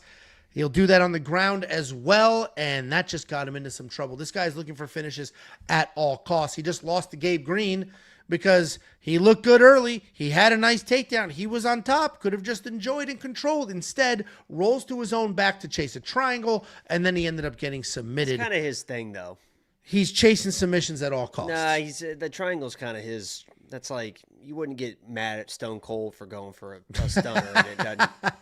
When you were a kid, if he went for the stunner, landed it, but then he loses the match, would you get mad that he went for this? No, it's his thing, man. That's just what his fucking. That literally is like his finishing move. Well, he got subbed immediately following the chasing of a sub, which is kind of tough. Stone Cold has stunnered people and lost matches, but, we still love him. All right, well, Matheus Camilo will do what he can to chase that finish, and that's what's going to make this fight really fun. Two guys, they get after it. They'll both just do whatever they need to do to try to find a finish. I am going to slightly lean Al-Selwady here because I think he's just literally a little faster. And if Camilo just starts chasing and putting himself out of advantageous positions, I think Al-Selwady could beat him to a scramble and just land every 2 strikes for one that comes his way because of the speed difference. But there's not any meaningful level of confidence there. Al-Selwady is the pick. What do you think, Jacob? Let me preface this by saying I like Al-Selwady a lot. Excuse me, sir? You seem to be struggling with how to say the name, so I helped you out there. I don't struggle with anything except for getting my dick back in my pants after I whip it out at the urinal and it hits the bottom of the fucking bowl, sweetheart. Okay? Now let me get on my own. You struggle with my own time. What are you gonna say? Go ahead. I UV hope it's rays. good too. UV rays. Oh wow! Jacob had cancer. Here we go again. That's all he's got, ladies and gentlemen. Sun allergy. Cancer. Speaking of surgeries, Matheus Camilo is a successful recipient of a deviated septum surgery. So gas tank issues he may have had in the past could be solved. Let me go back to my original point here. I like Al-Selwady. This guy is a fucking, when you're looking at, you're looking for a lock of the week and this type of stuff, the guy's a fucking dog. He is relentless. He will throw the big overhand rights. He will nonstop wrestle. He is never going to get deterred. The issue with the way that he fights is it's pretty sloppy. The striking's pretty sloppy, a little bit winging. He's got power. Even the wrestling is a little bit sloppy. Diving from the outside, some crazy sloppy scrambles. Relentless, a little bit sloppy. And he was kind of getting buzzed in that last fight. He got knocked out cold with kind of a bad stoppage, too, because he was out cold and Chris Tylonely was letting him fucking eat shots. Hasn't fought in a year, so it shouldn't be a big deal. But he kind of got buzzed early in that fight. Then he gets knocked down. This guy, Matheus Camilo, I'm telling you guys right now, is a fucking sniper. He likes grappling. He likes wrestling. He's capable of doing that. He's got submissions.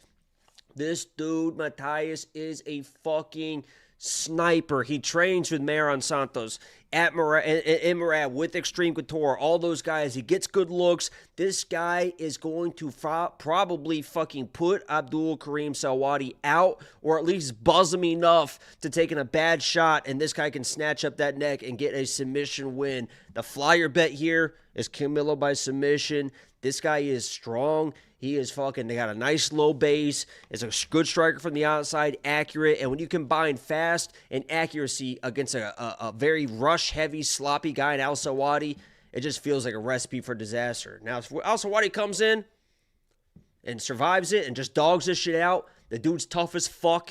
He's a fucking dog. So you got money on Selwady. I get it. I just think it's a bad matchup for him. This dude's a sniper and can wrestle and grapple in his own right as well. I think it's a fun fight. This is one of the more fun fights on the card. They're both just going to get after it, and this could definitely go a couple of different directions.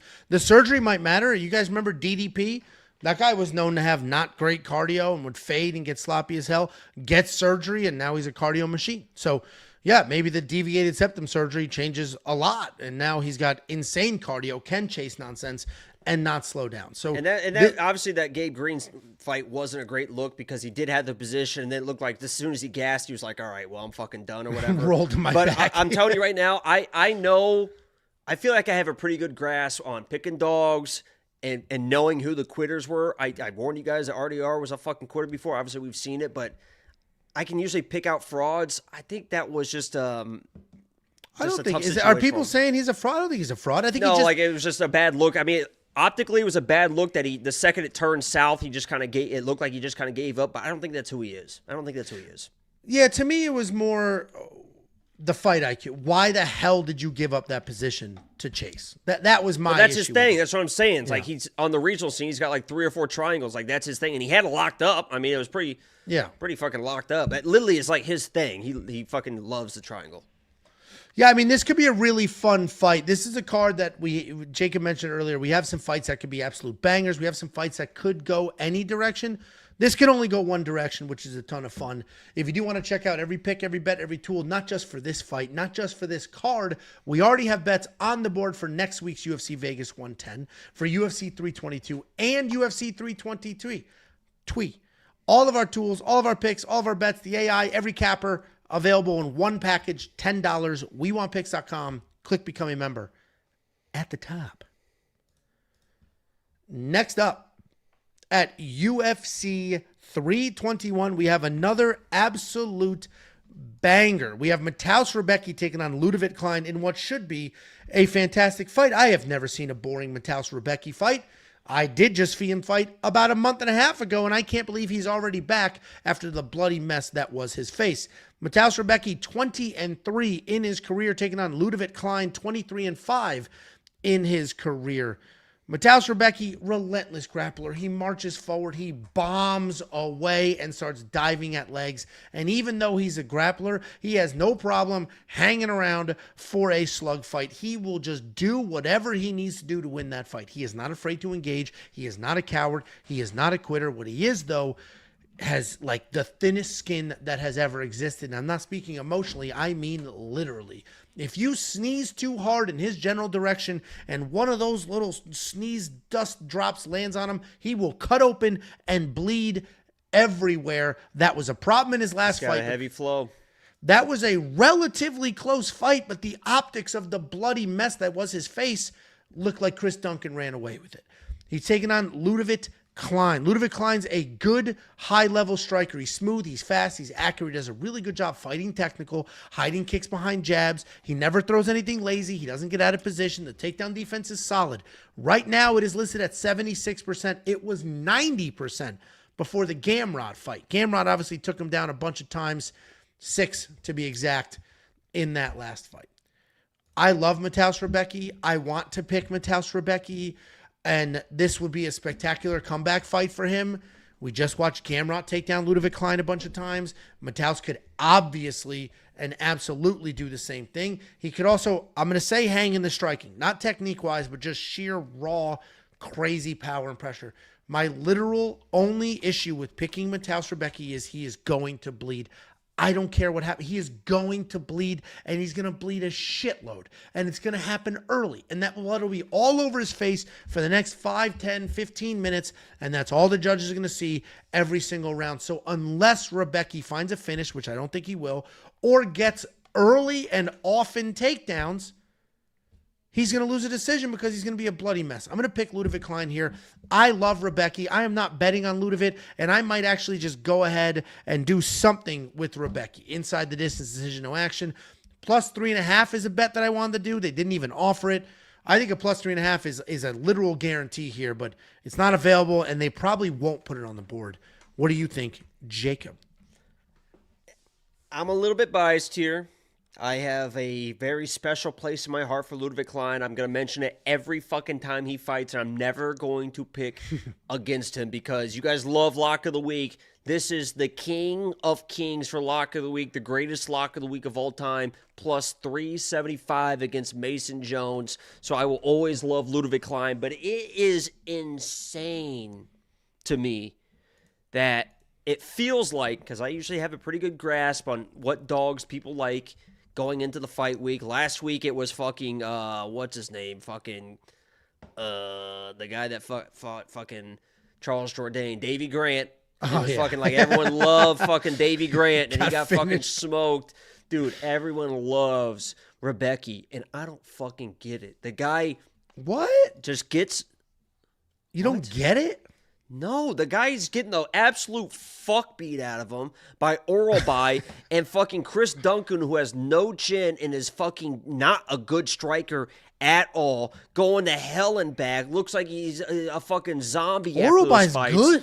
And now he's fighting an actual fucking striker. Chris Duncan can throw out a little bit of a jab. That's about just bomb overhand rights. Now he's against an actual striker who can also defend takedowns and can even counter wrestle himself. You saw once Rebecki started slowing down, he was getting taken down by Diego Ferreira and fucking lost that fight. Why people are so far off Ludovit Klein after that Gamrot fight is beyond me. And I have to imagine it has something to do also with the fact that Gamrot just got smoked by Charles. Ludovit just didn't really get a striking going because it's Gamrot and he's just worried about the fucking takedowns. He's not going to be worried about really the wrestling of a guy like Rebecki. He can handle that type of wrestling. And on the feet, he is 10 times the striker Rebecki is. Now, Rebecki, can he come in and just fucking bomb that overhand right and land it? Maybe. It's possible. But I was surprised when I saw these odds. I thought Ludovit was going to be minus 200 at least. That's where it should be. Rebecki's got an overhand right chance. That's about it. He is not going to win a decision because of his face, the way that Ludovit can point fight on the outside. He's not going to out-wrestle this guy. It is a Hail Mary or bust, and I can't believe there's that many people trusting that as at just plus 125 dog money. I'm taking Ludovit Klein. I'm a bit surprised. Like, I didn't bet on Rebecki because I am worried about the bloody mess of a face. At plus 3.5, I will bet that. I don't think that'll become available. He's due to get fucking flatlined as much as he gets hit. He's a fucking terrible striker.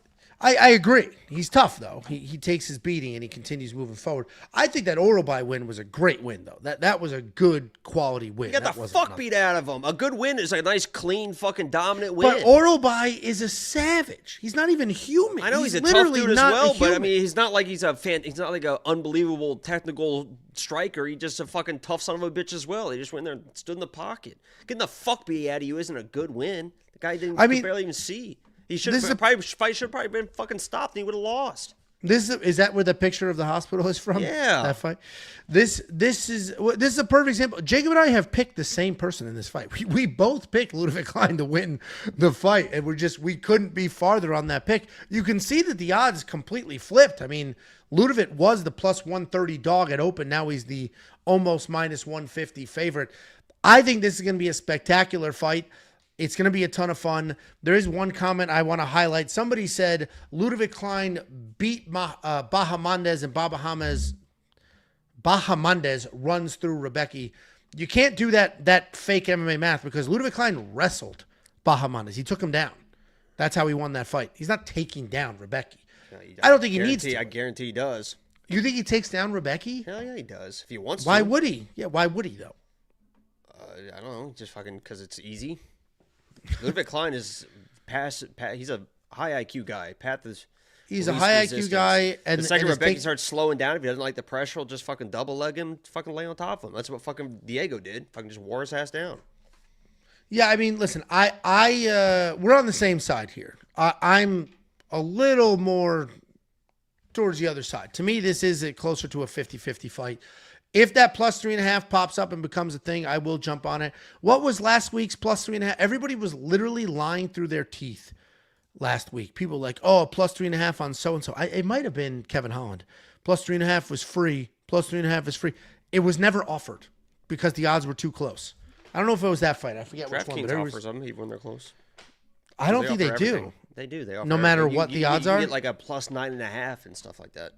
I know they did that, but I thought if it was basically an even money fight, they didn't bother. No, all right. Well, then there you go. I'm on Ludovit. Jacob's on Ludovit. I think Matheus has a real chance here, given the wrestling and the pressure. I think his face is going to be a problem for him. Knockout or bust. Knockout or bust. Then win inside the distance. Decision no action is a bet for you. Go to WeWantPicks.com. Click Become a Member at the top. You can see every single pick, every single bet, every single tool instantly when you sign up. And if you want to know why you should sign up, go back to the beginning of this video and look at the last 4 events. I went slide by slide by slide and showed you the results. Jacob has been king of the castle. The slam of the week has been absolutely crushing it. WeWantPicks.com. Click Become a Member at the top. We have a couple of super chats. $1.99 unwell to brrr. What's up, motherfuckers? Missed you guys. And then the touching penises. He touched penises there. Welcome. Another $1.99 from Unwell to brrr. Jacob, would you be able to not work a job and live on bets? Ooh, it's a risky life. Good. And $9.99 from Unwell to brrr. Let my ass talk smack real quick. AJ sucks at picks, bro. Like 4 out of 10 on picks. I don't know how he has views. He just picks with his feelings. I say this to say, We Want Picks is the best in this field. You guys are goated. Love you. Oh, Unwell. Appreciate you. AJ has views because that dude's been putting in work for 10 years. Yeah, he used to do this underdog lock of the week thing that was fucking... You should have seen the videos he was putting out. What a great idea that was. Loser piece of shit. He did steal Jacob's underdog lock of the week. And Copied then he got it 1 for 1. Literally keep up, identical. And fucking quit fucking 4 weeks later, whatever it was. Yeah, I don't know if he quit because of the people were calling him out like nonstop. Like, dude, this is a very clear. That's like if somebody just started doing a cycle parlay and dedicating a video to it, pretending they just came up with that. It's like, dude, I know, but not at any meaningful level that anybody's noticing. So I know there's a lot of people that say lock of the week, but that dude made a video, made it an underdog, had the exact same editing style. Yeah, fucking. The lock of the week is with the intro. That was it was literally identical. What a piece of shit. It was identical. But he has the views he has because he's been here for 10 years, grinding long before COVID. Was breaking down Bellator cards to 30 people. And so yeah, he earned what he has. But Angelo sucks him off.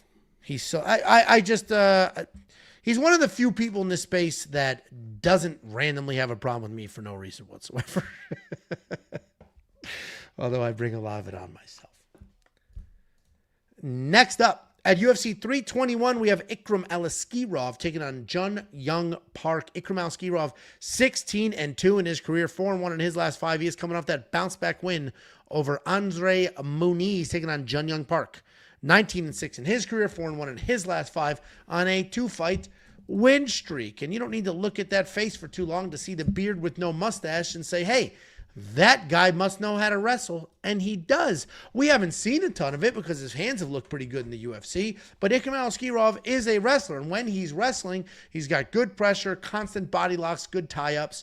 When he gets you to the ground, he's an extra layer of skin. He's impossible to shake. The striking is improving. We're seeing the high guard, we're seeing combinations, and we're seeing some power. He is coming out that first-round knockout win over Andre Muniz, who has now been cut from the UFC, taking on the Iron Turtle. Well-rounded fighter himself. He's got a good jab, good cage control, solid setups, nice takedowns. Pretty good everywhere, not great anywhere. Doesn't have a lot of power, but he will grind and grind and grind. He'll drag you to the ground, and he will work. He's not somebody you're going to get out of there very easily. He's coming off that win over Ishmael, where he took an illegal knee and then continued to fight anyway with a closed eye. And if you are the Rain Man of MMA, if you're the... who's the janitor with the math? What? Who's the math janitor? The Matt Damon math janitor. Sweet fuck. Who is the Matt Damon math janitor? Here we go. Hey Siri. Hey Siri. Jesus Christ. Who's the Matt Damon math janitor? In the movie Good Will Hunting. If you are Will from Good Will Hunting, you can do some very quick math on that whiteboard in the hallway and say, well, you know what? Andre Muniz took down Jun Young Park 11 times, and Ikram Aliskerov knocked him out almost immediately, so Ikram's got to be the pick here. And that math wouldn't entirely be incorrect, but the reality is Park is tough. Park is a guy who will hang out, but I don't think he's the better striker. I don't think he's the better grappler, and I don't think he's winning this fight. So I am going to pick Ikram Aliskerov, and I know there's going to be a lot of love coming in for Jun Young Park, but I think some of that love is artificial, if you will. Ikram's the pick. Pretty confident in that. What do you think, Jacob? Ikram sucks, man. Ikram fucking sucks. He fucking sucks. He's got power.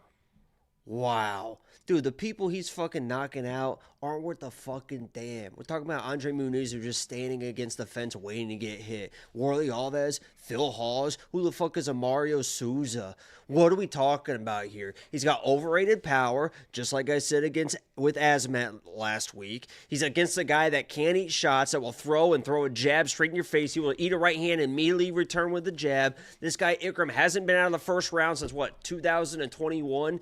Gave Robert Whittaker his first TKO since when? 2017. He's got a fucking baby chin. He hasn't really been tested. This is a fucking tough test for him. I think he fucking sucks. He doesn't have good boxing because, I mean, the reason why Robert Whittaker, who doesn't knock anybody out, was able to knock him out is because this guy is not a technical striker at all.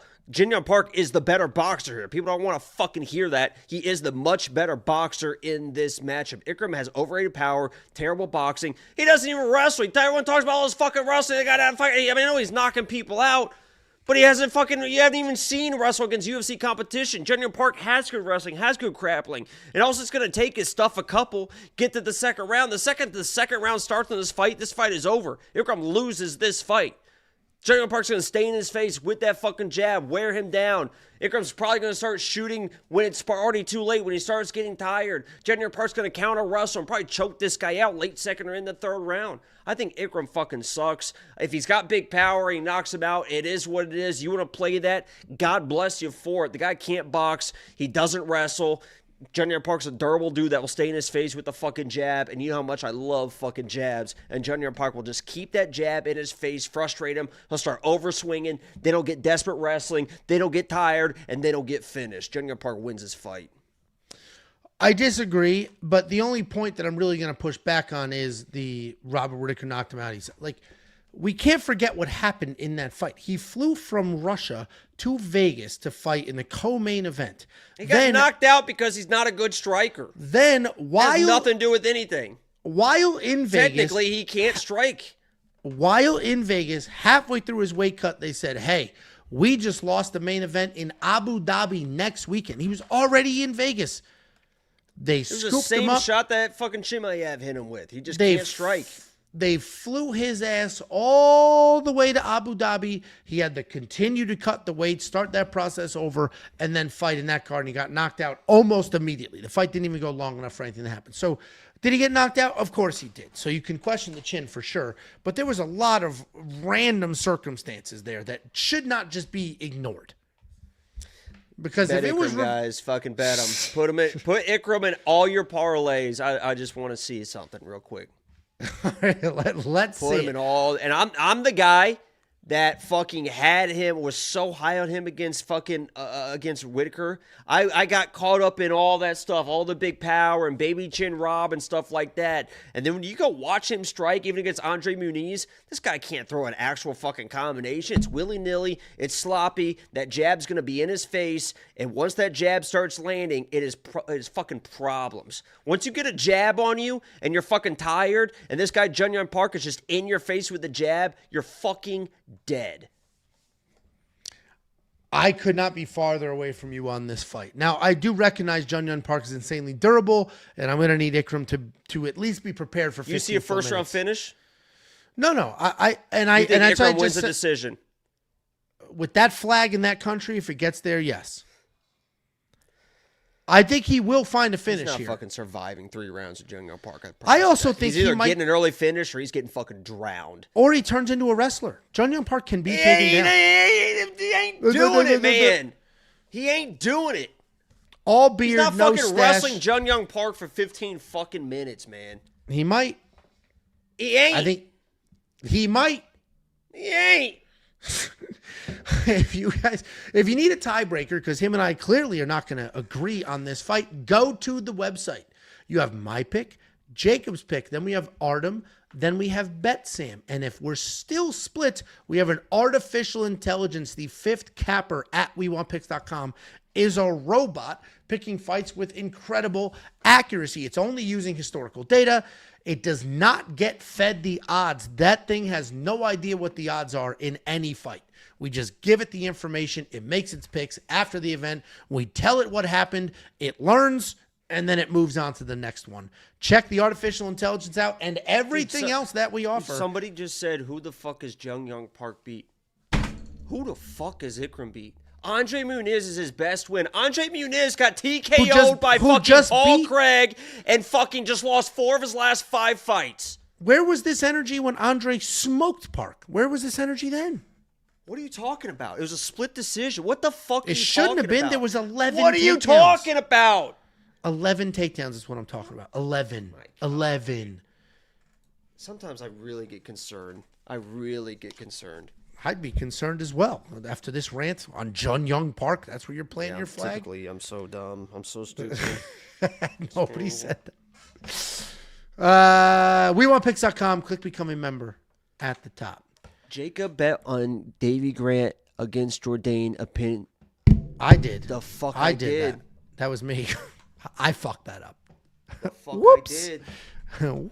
Whoopsie. Couple of super chatterinos. GBO $1.99. Jacob is the man. He's in a heater. He is on a heater, which is why it is nerve-wracking because we had this same energy last week with Yorsey, and that fucking ended up being true. Unwell to $4.99. Guru sucks, but he's funny as fuck. We want picks on top. I went to LA last week and got my gangster ass cousins watching y'all. They find Jake funny as hell, and they love you. Lock of the week. No, they love Lock of the Week, which I appreciate you. I think Guru is actually very funny. Now, some shit goes way too fucking far, but he is funny. Thank you. Santiago Mendez, $1.99. Look forward to your guys' stream every week. Camera? Is that a camera? Camera emoji. We appreciate you very, very much. That's a hug. Oh, a hug. Josh Bolton. God, dude, that is a serial killer profile picture if I've ever seen. Jacob, tell me that's not a serial killer profile picture. Someone said I don't have bets on Jun Young Park, but I do. I have bets on him to win by 3rd round submission, 2nd round submission. I'm just looking at him right now. And then win in the 2nd, and then win in the 3rd as well. A total of, $200 on there to pay out. One of them's going to pay out fucking $500. One's going to pay out $700. I mean, it's fucking easy paydays. Those are premium bets? No, just I have plenty of money on them. Oh, okay. I was just making sure because I was like, I don't remember seeing that. Josh Bolton, please grease your eyes. They're dry as shit. I wear dailies because I have dry eyes. You know what's so funny about that is you talk about your dry eyes, and I wear dailies because of my dry eyes. Correct. Obviously, they don't work. Try something else. What are you doing? They don't work. I agree with you. You're right. Well, I had that conversation. I'm like, why do you're like, no, I do dailies because I have dry. You complain about your dry. You wear dailies. You complain for 2 years. The problem is this isn't normal. This is when there's 2 giant lights in my face at this time. I will have the same pair of contacts in for fucking 6 weeks. They're 2-week contacts.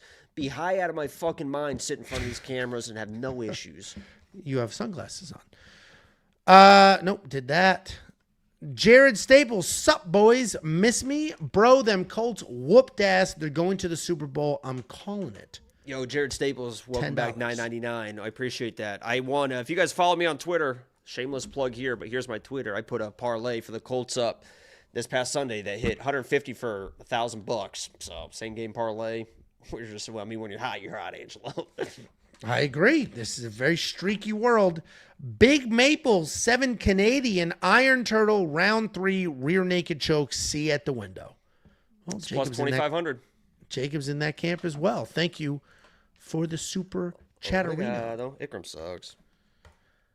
Then we have the featured fight of the evening. Another new fight to this card. We have Nasrat Haqparast taking on Quilin Saltkilled. Nasrat Haqparast, 18-5 in his career, 5-0 in his last 5, riding back-to-back split decision wins. Taking on Quilin Saltkilled, 9-1 in his career, also 5-0 in his last 5, riding a 9-fight win streak.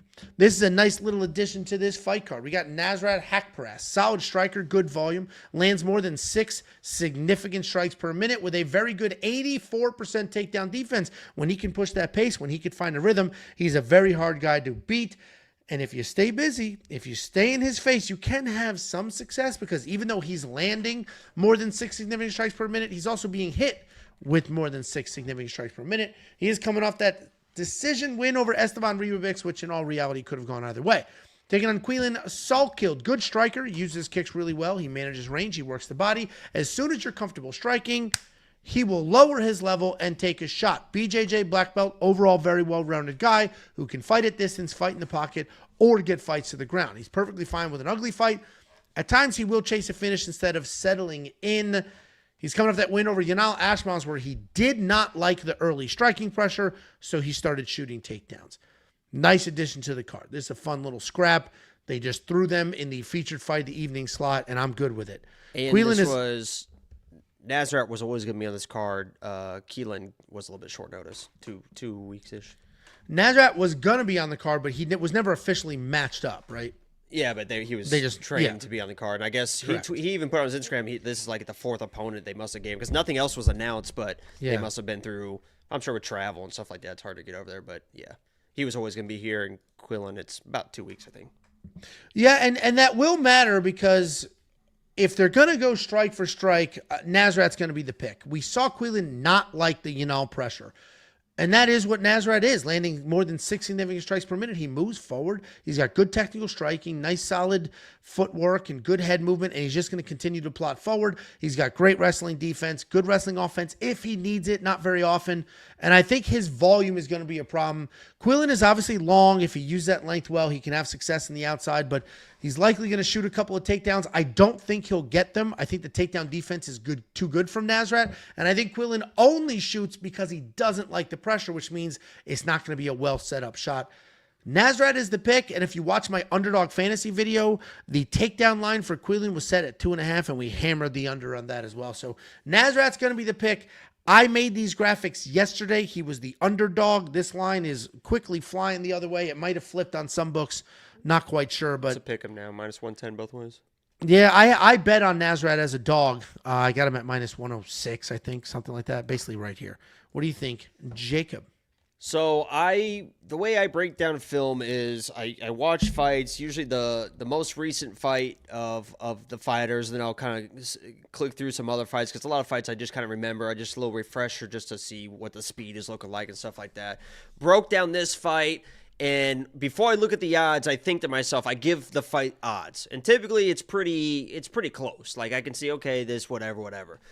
In my mind, I thought, and Angelo, you can see if you agree or disagree with me, I thought Nasrat was going to be like a -200-ish. Not too crazy or whatever, but he's the experienced guy. He's got a major striking advantage. And Quillen is a wrestler. I mean, he's a wrestler and a grappler. I will say, this guy is a fucking dog. I know my dogs, okay? I know my dogs. And this guy, Keelan, is a fucking dog. He is relentless. He will start slowing down. I think short notice across the world, it's going to play a factor in this fight, but he's not going to fucking quit. He is a fucking dog. He will still throw back. He's a guy that, little bit psychopath. You hit him, he'll smile. He'll gesture, all that type of stuff. But he is a little sloppy. Nasrat is a very good fighter. And this is coming from a guy that tried to fade Nasrat a bunch in the past. I had Jamie Malarkey as my lock of the week versus Nasrat because I was like, Nasrat ain't it. He ain't it.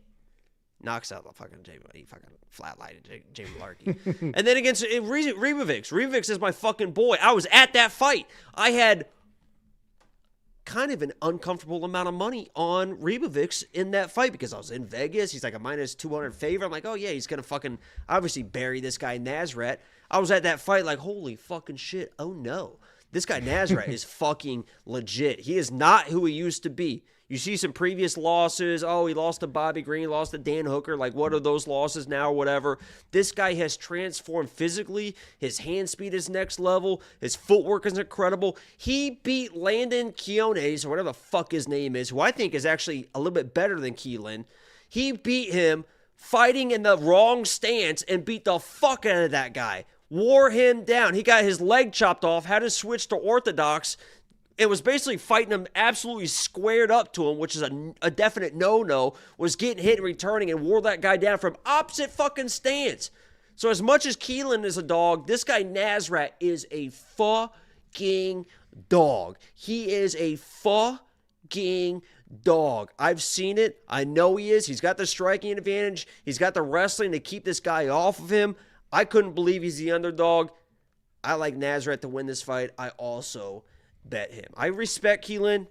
He's a dog. He's going to do fine. Losing to Nazareth's not that big a deal. I think he's just a little bit too sloppy in the striking. Going to slow down. The wrestling won't be there. If so facto, Nazareth wins. Yeah, and Nazareth has a wild amount of experience. Jacob and I were going back and forth earlier today about that takedown line. And I went through his fight history. He's got 15 fights in the UFC, and there's a lot Since of he was big 22. names. He came into the UFC when he was 22. Now he's, 28, 30, 29, 30, something like that? 2017 is the last time he was taken down 3 times. The only time he was taken down 3 times, and it was his UFC debut.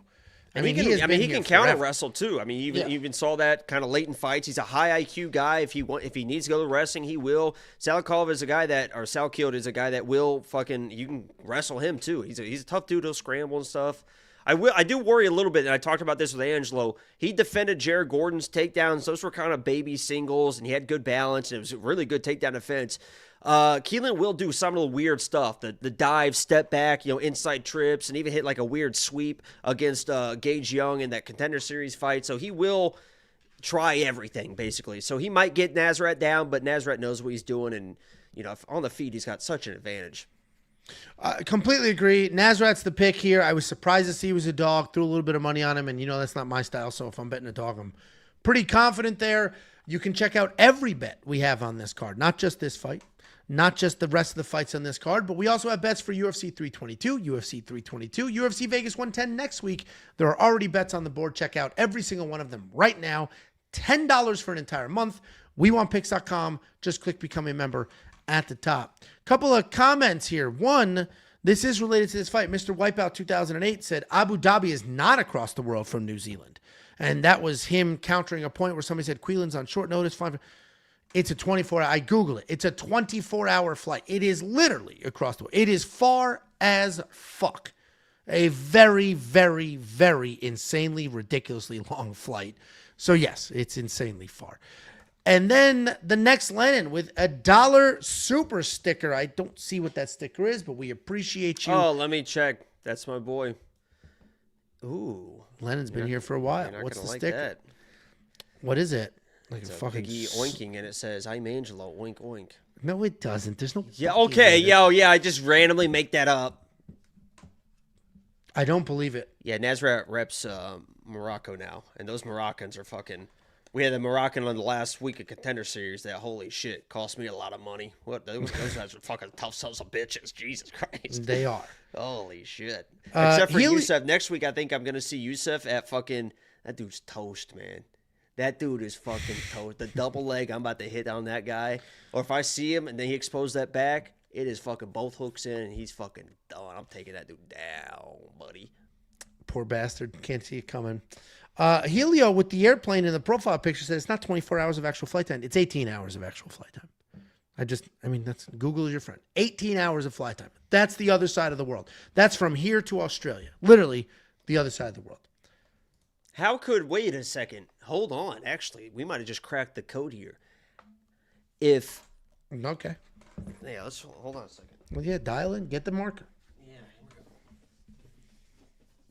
go.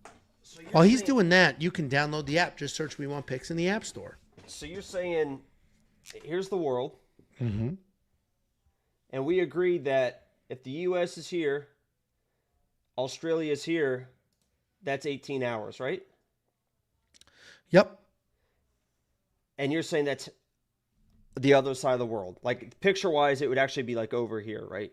Like, through the other side of the world. But Halfway. you're also saying if they go this way to the other side of the world, It's like a triangle. around and right here, that this is the UAE.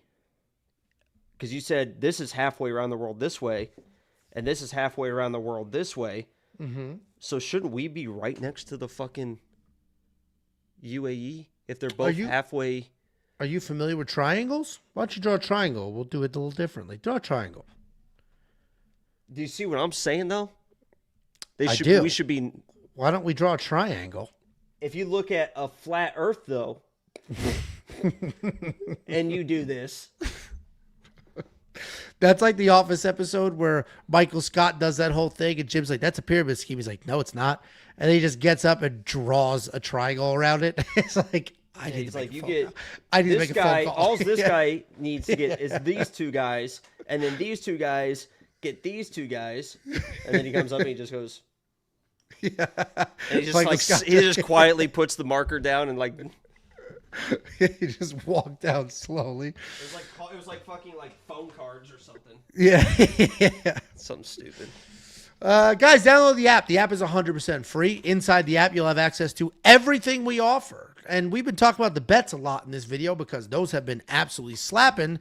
But the reality is we also have tools. Tools that have been coded from scratch, from the ground up, built from nothing. The best tools this space has ever seen. One of those tools is the data analyzer. That's built for now and the future. I love how that's not even just an old fight. It's just a fight that never happened. Makhachev versus... Oh, yeah, because the weight issues. I was like, whoa, we didn't put fake data in there. Yeah, I did that. So we released the data analyzer in January, right before that event, and look at it. The reality is, what this does, though, is you select your event, then you select your fighter. It will automatically bring in every single meaningful data point, line them up next to each other. Then that plot graph at the bottom, you can filter data, and that graph will adjust dynamically. We have a fight simulator. It simulates fights 100,000 times. It gives you the outputs of those simulations. You can use that information to go to your favorite sportsbook. For example, on Fridays, BetOnline is going to release the significant strike takedowns and significant strike props and takedown props and all those pieces. This simulator will say, hey, I think this fighter lands 36 significant strikes on average through the 100,000 simulations. Go to BetOnline, grab the over or the under. We have a line movement tracker. This will give you the opening odds, the current odds, of win probability, and the line movement for every fighter and every card. A prop hunter, which is a curated set of data specifically designed to help you find prop bets. I'm going to fucking throw up. We have an optimizer that will build fantasy lineups for you, both DraftKings and FanDuel, and it has the industry-first beginner mode where you don't need to know how to use this. You can just click that button. We should get you some vibrating panties that I can have the remote to when I sit here, so when you run through all this fucking bullshit. If you guys think that you hate this bullshit. It's not bullshit. It is the greatest offering this space has ever seen. I understand. And we well, got how are they supposed to know and all about this it? stuff. Yes. But I'm just saying, the people in chat that have heard it, I've heard it more than anybody. My mirror has heard. I practice it in the mirror. Just if you just sign up, we don't have to say it. Just if please. We hit 10,000 signups, I'll never say that shit again. Please. Everything I mentioned, the things I didn't mention because I clicked through the last few slides because Jacob was complaining about it, but there was a prop hunter and a tape index in there. You can unlock all of that right now for this slate of cards. 4 events for $10. It caps off with UFC 322, which is my kids chef's need to kiss. eat. Please go sign up. My kids, they're so hungry. Oh, God, they're so hungry. WeWantPicks.com. This is plastic. It's plastic. 322's a vlog, 321's a vlog because they're pay-per-views, and we film vlogs for pay-per-views. I already started filming the 321 vlog in New Jersey, eating the best cheese stick I ever had in my entire life. But if you got some mail, I got to check tomorrow. Is there a clip of you pantless in your hotel room? Why is that a staple of every vlog? I did not do that because I have done that. But oh no, there is. I'm getting ready in the morning and I start. Yeah, it's fucking. I don't understand. Like 303 vlog, you literally have. There's like 7 minutes of the vlog of you just giving a recap of the night before, pantless in your room. I'm like, what are we doing here? Because I flip the camera on, I just start going, man. I just start talking. It's a vlog. I'm not a professional vlogger. Do you own? Yeah, you have like pair of like just gym shorts or something. Do you? They're boxer briefs. It's not tidy whities. God, one little slip up, that thing's poking out, buddy. I've seen those fighters. No, they're Kirkland. They're Kirkland signature boxer briefs. We're covered. They're very good. I mean, that thing kind of sticks. It's big. Straight No, out. it's hard to tame. No, I get it. Sticks straight out, man. Double stitched. We were talking about this. Speaking of, here we go. Oh. Yeah, go ahead. You see John Jones boner with that guy? With Hezbollah, yeah. Okay. Yeah, got bricked up from Hezbollah. Congrats to you. Looks like a child. That's weird.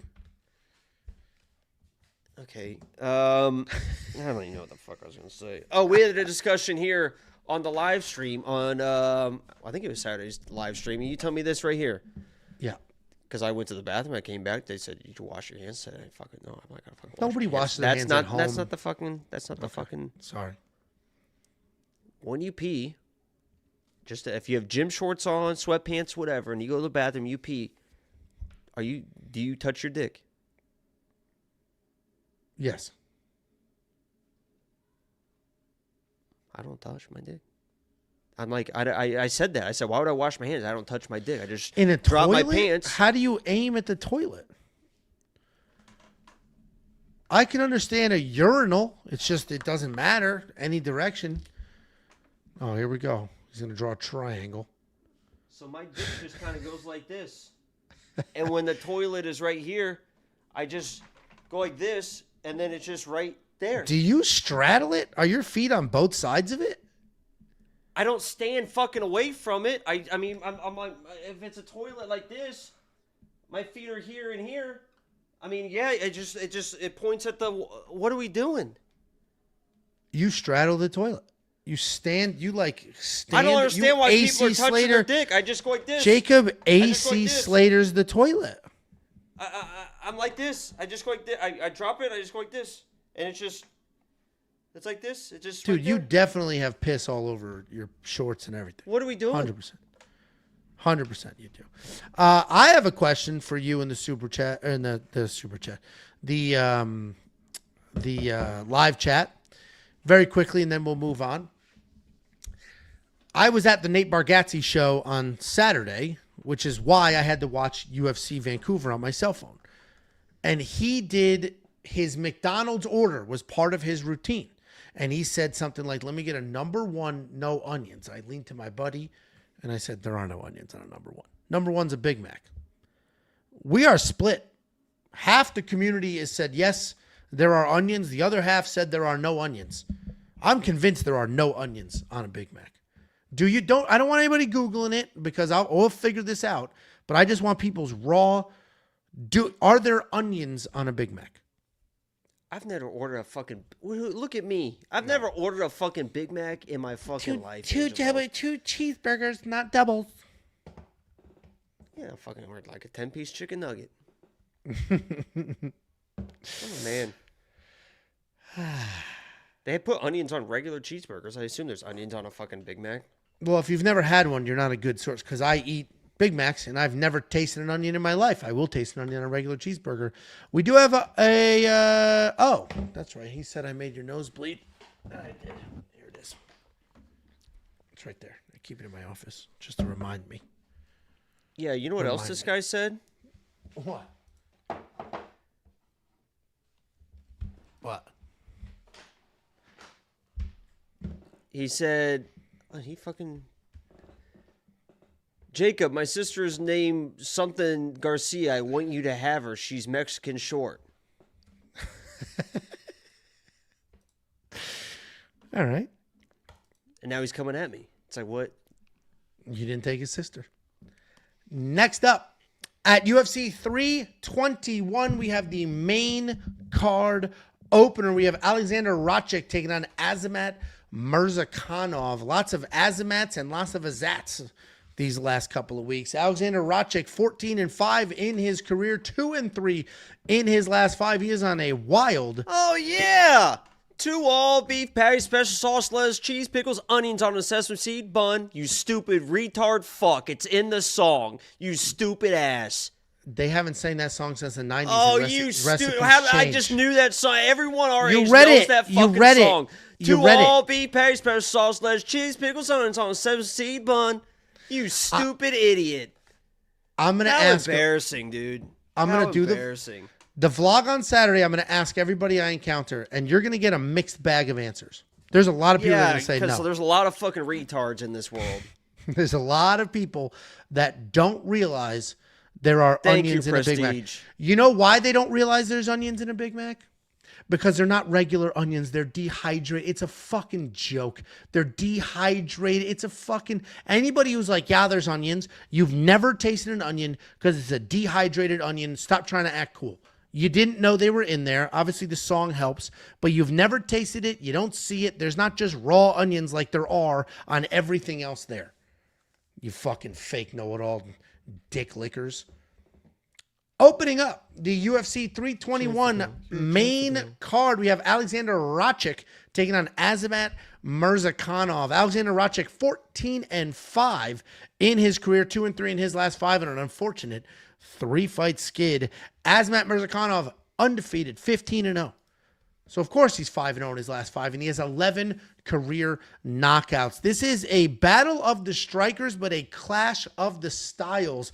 Alexander Rakic, a technical striker. He's pretty dynamic. He uses length, his reach, and his techniques pretty well, and he technically is looking to out-decision people. He's not taking a lot of risks. He's not coming into the pocket chaotically. He's looking to pot shot, touch, and go. He mixes in kicks really well. He has no issues transitioning from leg kicks to head kicks, all while moving forward. There is some random glimpses of power, but he's not really known for that. He's looking to out volume, out technique, out footwork people.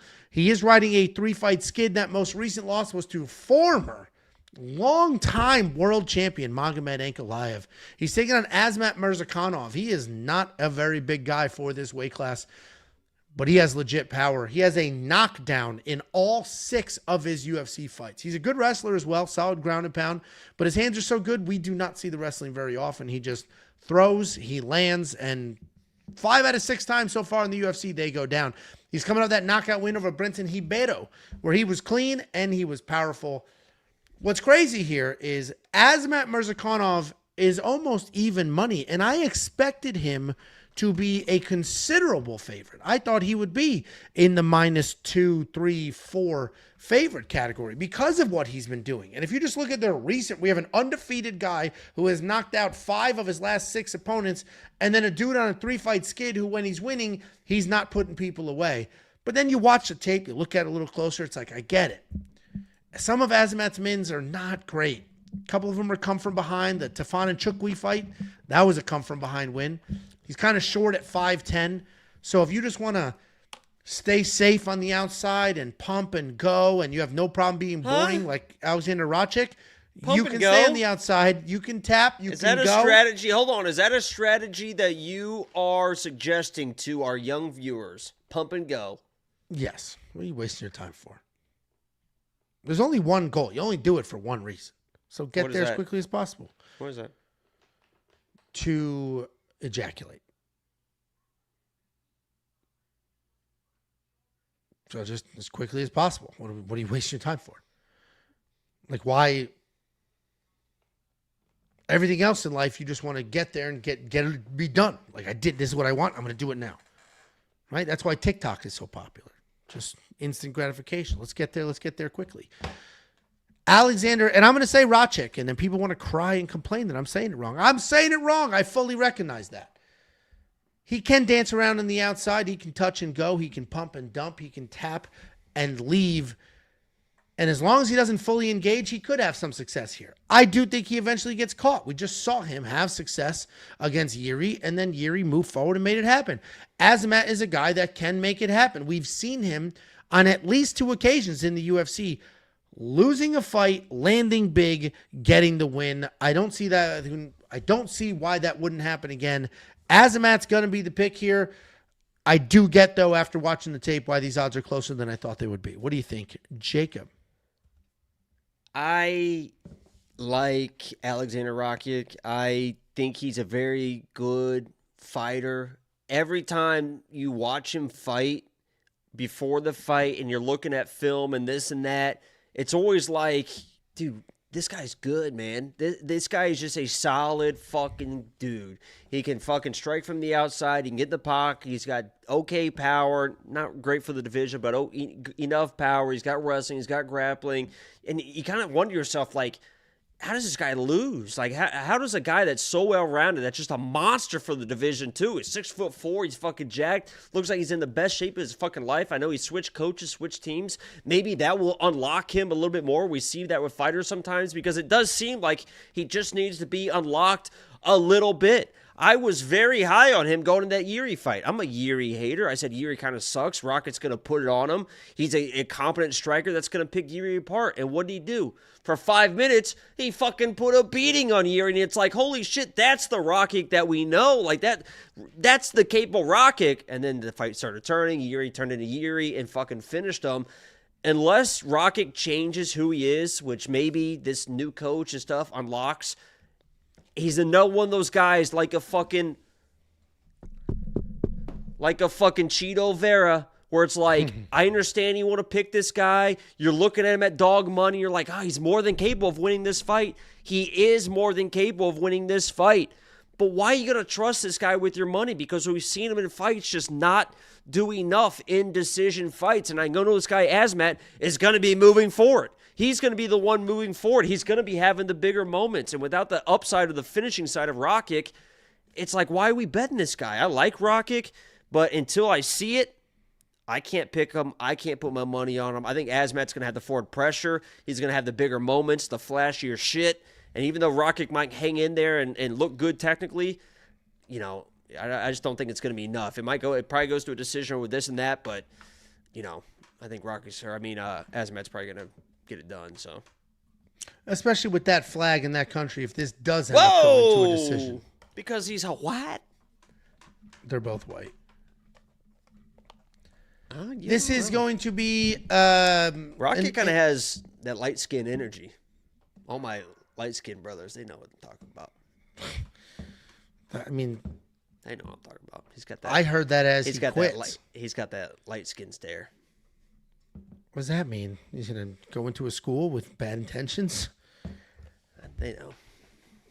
Only a couple of things super white people are known for, and none of them are very good. So I don't know what you're referring to, but I can't think of a good unflavored chicken. Like what? You don't even get it. I don't get it. You're correct. I do not get it. You don't know the light skin stare? No, what is it? Well, I can't do it. I'm not light skinned. Yeah, sure you're not. You don't understand. It's light-skinned black people have a different aura to them, you idiot. Jesus I don't know. Christ. Yeah, it's fine. Angelo has a black friend. Yeah, the fuck he does. My God. Light-skinned stare is like it's a thing, man. All right. Well, I'm not familiar with that terminology. I am familiar with these odds, though, and this might be some of the better value on the card. A card where we've got some sketchy fights and then some huge favorites. We at least have a gentleman with some very real power. Two guys that'll get after it. You could make some very real money. You know what's so funny, honestly, is now I'm looking at it because somebody said that is not a light-skinned stare. Dude, Azat might have the light-skinned stare. That's kind of like the light-skinned stare, honestly. I don't know what the stare is supposed to be. But... I think it's Azat more than fucking Rocket. Well, if you want to check out every pick, every bet, every tool, they're available for all people right now. Just go to WeWantPicks.com, click Become a Member at the top. It's $10 for unlimited access to everything for an entire month. UFC 321, UFC 322, the 2 fight nights in between. WeWantPicks.com, click Become a Member at the top. Couple of super chatterinos. Unwell to Burr. Run it with me, Ange. I'll get it back for Jacob. Okay. Let me know when you're in Dallas. You got challenged by fucking what's his name and fucking backed out of that real quick. Who? Fucking Crazy Kev was like, let's fucking go at Noche. No, he didn't. All right. I'll toss his little ass around, no problem. That didn't happen. Yeah, well, okay. Show me where that happened. I sent it to you and Josh, and Josh responded to it. I said I wouldn't put up with that. He said that wasn't a genuine offer. That was just him looking for clicks. Sure. Yeah, all of a sudden you do remember. That's very interesting. Because he didn't say, Angelo, I challenge you at Noche. He said, like, I'll beat up the fat one. That's not a challenge. Yeah, okay. All right, you find it. Ripside 2, $5 super chat. Paul, Vinny, don't put too many onions in the sauce. This is a reference to two things. One, the Big Mac thing discussion we were having. And two, this is a quote from Goodfellas when they're in prison slicing the onions with a razor blade, almost see-through thin. No way Crazy Kev talking to you like that, Ange. He doesn't talk to anybody. He presses buttons on a phone and then lays in his basement alone. Like, that's the reality of chasing Twitter followers. Here you go. Here's the call out. Hoosier Stan said, get in there, buddy. And Crazy Kev said, Tubby can face me in karate combat open weight if he wants. That's a call out. Okay. Oh, now all of a sudden, now fucking. That's not a call out. That's not a call out though. But open weight in a karate combat open weight. That's what he said. And I sent it to you, and you acted like because you didn't I see it. engage. I don't engage. Now the story is changing. That's not a call out. You said he What do challenged you mean? He said, Tubby can face me. This is the disrespect you took from 5'4" Crazy Kev. He said Tubby can take me in karate combat open weight anytime. I sent it to you. You ignored it. Then you said right now that it never even happened. And then all of a sudden you're like, well, that actually wasn't a call out. You started this off by saying he challenged you to a fight at Noche and you backed down. That's what you said. It was around Noche. This isn't that, motherfucker. This isn't that. Challenging me to a fight at Noche is semantics. It's not semantics. He challenged you to a fight. Challenge him. No. Saying I challenge you to a fight at Noche is like, I have a place, I have a time, let's go. And I'm like, oh, no, thank you. This is, how about we fight in a giant promotion? I'll fight you for the UFC title. Open weight. Fucking Hezbollah ass. Put his ass in fucking wet in the dryer, ran it on high, and out comes Kev. Fucking, that's who's stealing your socks. Somebody said that to Kev. That would be funny. Next up at UFC, they will, and he'll just fucking, ooh, I'm gonna get 2 more followers out of it. Yes. Next up at UFC 321, we have Alexander Volkov taking on Jaqueline Almeida in what is a very meaningful fight for this division. If Jaqueline wins, I imagine he is right there in line for a title shot, regardless of what happens in the main event. If Alexander Volkov wins, he's also in that conversation because I think he just beat Cyril Gane despite not getting the nod. Alexander Volkov, 36-11 in his career, 4-1 in his last 5, should be 5-0, taking on Jaqueline Almeida, 22-3 in his career, 4-1 in his last 5 as well. Alexander Volkov has been a top 10 heavyweight for 7 years. He's got good striking, high fight IQ. He's an absolute massive, savage human being. He has him listed at 6'7". Someone said he's actually 6'9". I don't know if that was a tweet. Yeah, is that a tweet you sent me? Somebody sent that to me where he's if I sent it, it would be 8 or 9. Somebody said he's 6'9", not 6'7", and he downplayed his height because he didn't want to be seen as a freak early in his career. Managers downplayed it. Yeah, because they didn't want him to be presented as a freak. So anyway, he's a freak. He's tremendous for this weight class. I bet he's a sexual deviant. He's kind of got the eyes for it. Yeah, he's got that the light skin stare, huh? 6'7", 6'7", 6'7", 6'7". Dude, my daughters say that. It's so 6'7", dumb. 6'7". I started doing that a little bit on the stream Saturday, and the majority of the chat was like, "Don't do that." I think only children like that. Like, I think every adult in this world is like, ugh. Listen, he's a good fighter. He's got offensive takedowns. We saw that in his last fight. We've seen him out jab people. We've seen him outwork people. He's a very, very good fighter. His length can be an issue for a lot of people. He's taking on Jaqueline Almeida. Jaqueline Almeida is an absolute wrestling beast. He does have some power in his hands, but you don't see it very often because he's shooting takedowns instantly. All but one of his wins are by stoppage, and the only reason he didn't get a stoppage in that fight is because he told the world, I want to show you I can go 25 minutes. He comes in hot. He relentlessly works for takedowns. Once he's on the ground, he will chase submissions. He will hit you. He's got fantastic control. He is strong as shit. He has good enough cardio to go for a very long time, and he is insanely dominant. He just TKO'd Sergey Spivak. I'm a giant Jaqueline Almeida guy. I've been advocating for him for years. I think I have quite literally picked him in every single UFC fight except the Parker Porter one. But that picture I showed earlier with me and Chris Barnett, Parker Porter's in that one as well. Him and I are personal friends in real life.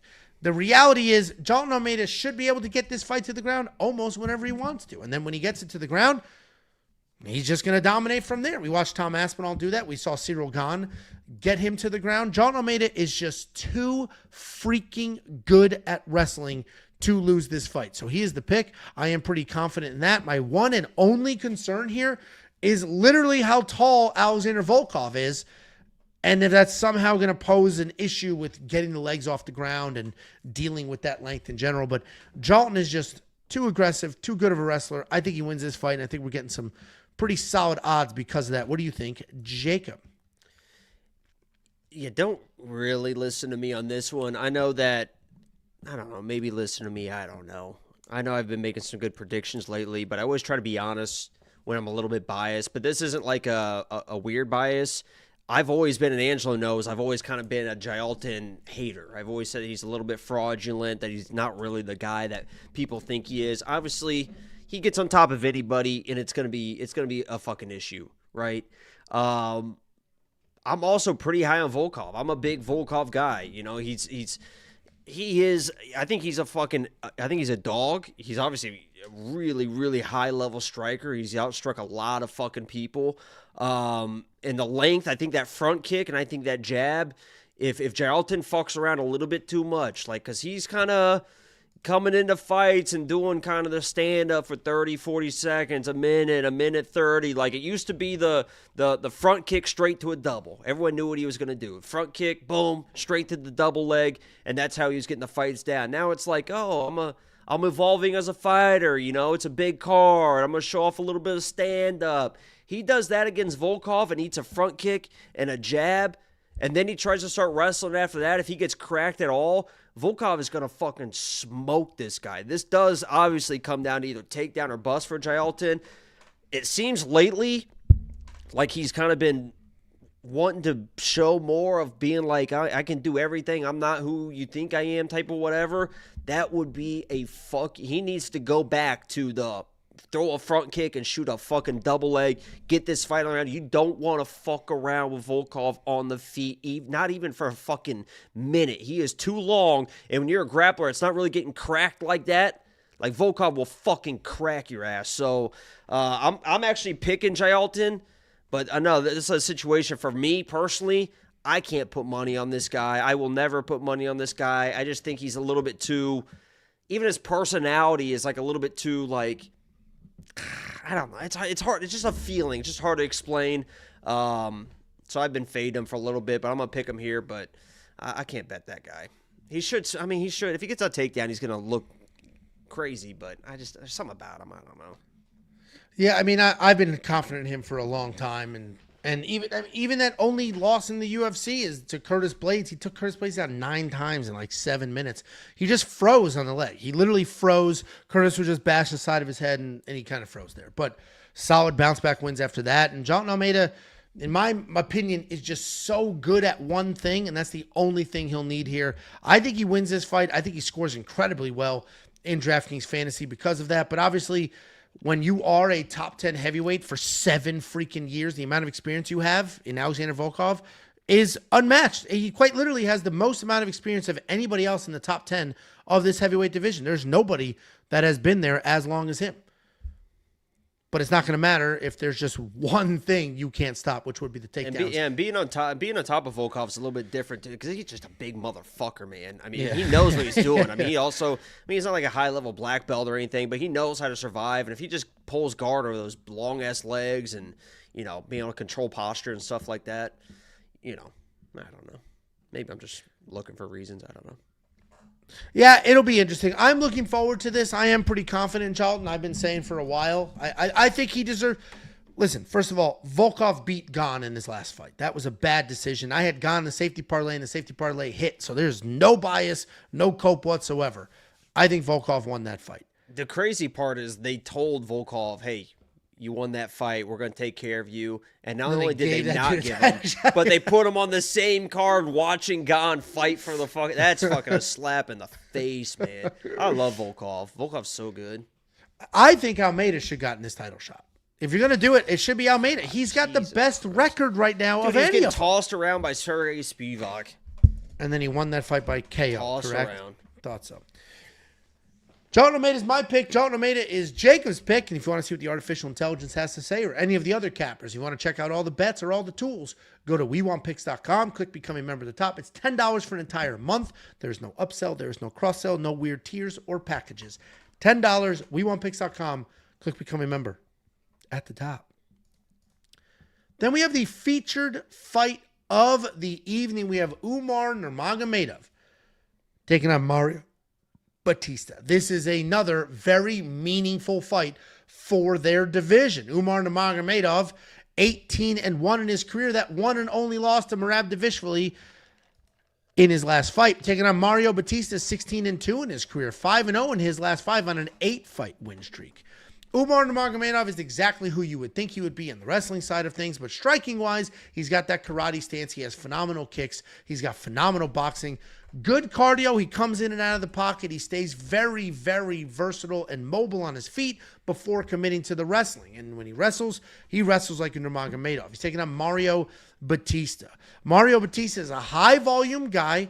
He does land quite a bit, but he gets hit quite a bit as well. He lands at 6 significant strikes per minute. He's hit with almost 5. He has been steadily evolving in his last few fights. He is now on an 8-fight win streak. That most recent win was over Patchy Mix, who just decided not to wrestle.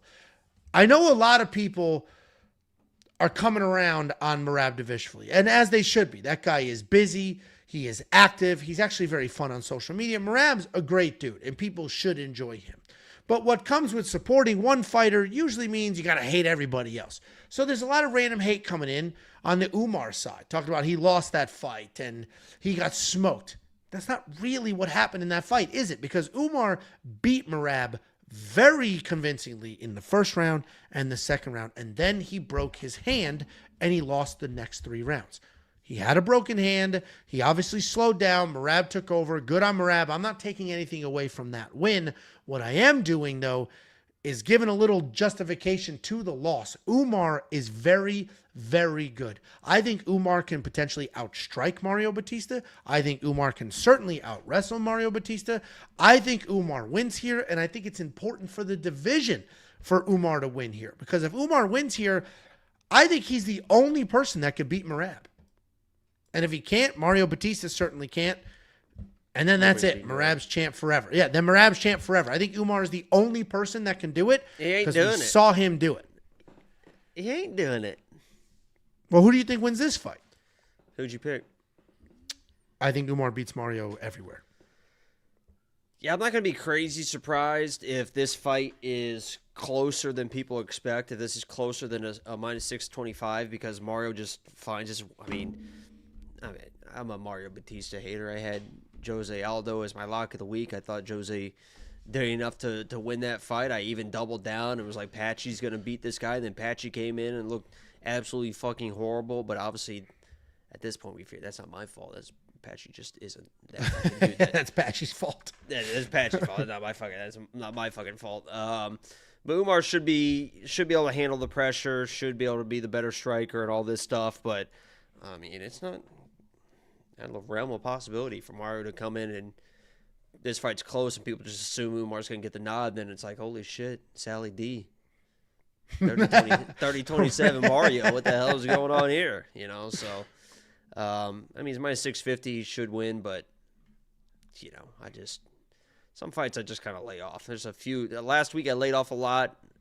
For some reason, Umar, the confidence the confidence that Mario Batista carries around is kind of intoxicating. I mean, it really is. I mean, and if Umar comes in and just assumes he's already thinking. I mean, we've seen that with fighters before. We see that in sports a lot, those trap games, right? Umar knows, you know, I got the shot at Merab. I can get the fucking whatever. I'm in my hometown. I'm the big favorite against this guy who's not dangerous. You start fucking around and this fight gets close and you get the underdog some belief in themselves.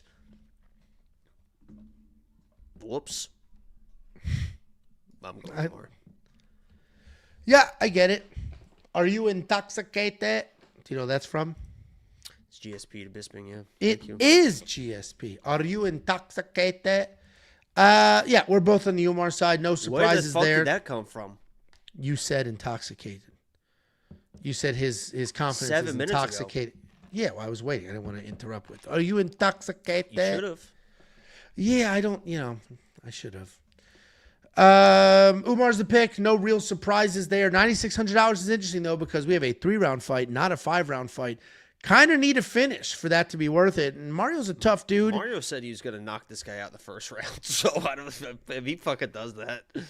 There's just no way. Everybody says that. No way. There's no way. Okay. Here we go. There's no way. Who is he knocked out in the first round that he's just going to start with Umar Nurmagomedov? Nobody's ever had a first round finish until they get one. But there are tons of people who have never had one, and they've retired without one. Everyone's never had one until they have one. Yeah, but then some people die never having one. Everyone's never had one until they have one, and then they get one, and then they have one. But they don't get one, is the point I'm making. They will die without one. Draw a triangle. So how do you know? The future better than I? You're saying he's not going to. Would you? Yeah. Well, would you like to bet on it? Let's look at the odds here. yeah. Mario Batista first round knockout KO plus is 1,500. Plus 2,500. Yeah. Okay. Yeah. I'll bet you $50 on that. So I have to risk $1,250 at those odds. Yeah. I'll take it. Oh my god! Oh my! Is it official? I'll take it. Oh my god! Mario Batista not to get a first round knockout. Okay. Oh god! I can't wait. The people that are seeing this, the people I'm that putting are in my seeing tracker, this too. Saturday night, welcome. Sign up for premium. Mario Batista just got a first round knockout, and I just got $1,200 from Angelo. Called it here first. You heard it here first. $1,250. Oh my god! Oh Billy! Oh Billy! Yeah, that's not happening. If you do want to check out all the official bets, the official picks, the tools, and everything else that we offer, not just for this fight, not just for this card, but for an entire month, which includes UFC 322. Unlock it all now. WeWantPicks.com. Click Become a Member at the top. That's the one that's probably going to fucking just hit out of nowhere. He know. literally is just going to come across and just everyone's going to be like, oh my God. And I'll be going, I'll be on the live stream be like, Well, who is that dude that dropped Umar? Yeah, and then buzzed Umar him. just, Yeah, Umar wrestled like a motherfucker after that. Right after that, just started wrestling like crazy. It was more of a buzz than like an equilibrium thing than like he dropped him real quick and he kind of popped buzzed back up. him. You understand what that means? I do. Like when I hit you, it was like on the chin. And you were like, you felt it like, and you were like cloud. You said like your eyes kind of crossed. You got a little cloudy. Yeah, Bexat. But some people fucking just hit the back of your head and you just lose your legs. But mentally, you're still fine. There it is. Next up, at UFC 321, we have the co-main event of the evening. We have a title fight with no current champion. This fight is for the vacant strawweight title because Weili Zhang vacated the belt. She moved up to fight for the flyweight title. But not only is this a title fight, this is also a rematch from 5 years ago that Mackenzie Dern won. We have Verna Jandiroba, 22-3 in her career, 5-0 in her last 5, heading into her first title shot, taking on Mackenzie Dern, 15-5 in her career, 3-2 in her last 5, also heading into her first title shot. This is a grappler versus a grappler, but a clash of styles. Verna Jandiroba is a grinder. She wants to move forward, drag it to the ground, and just work. She is solid on the ground. The striking is not very good, but she hits kind of hard. She throws with some solid volume. Doesn't just move her head very much, so she gets hit a little bit, but she moves forward. She gets in your face. She is 8-3 in the UFC, quickly becoming one of the best wrestlers in this division. She is coming off that decision win over Yao Nan Janan, where she had 3 takedowns, 10 minutes of control, taking on Mackenzie Dern, a phenomenal grappler. Has submissions from everywhere.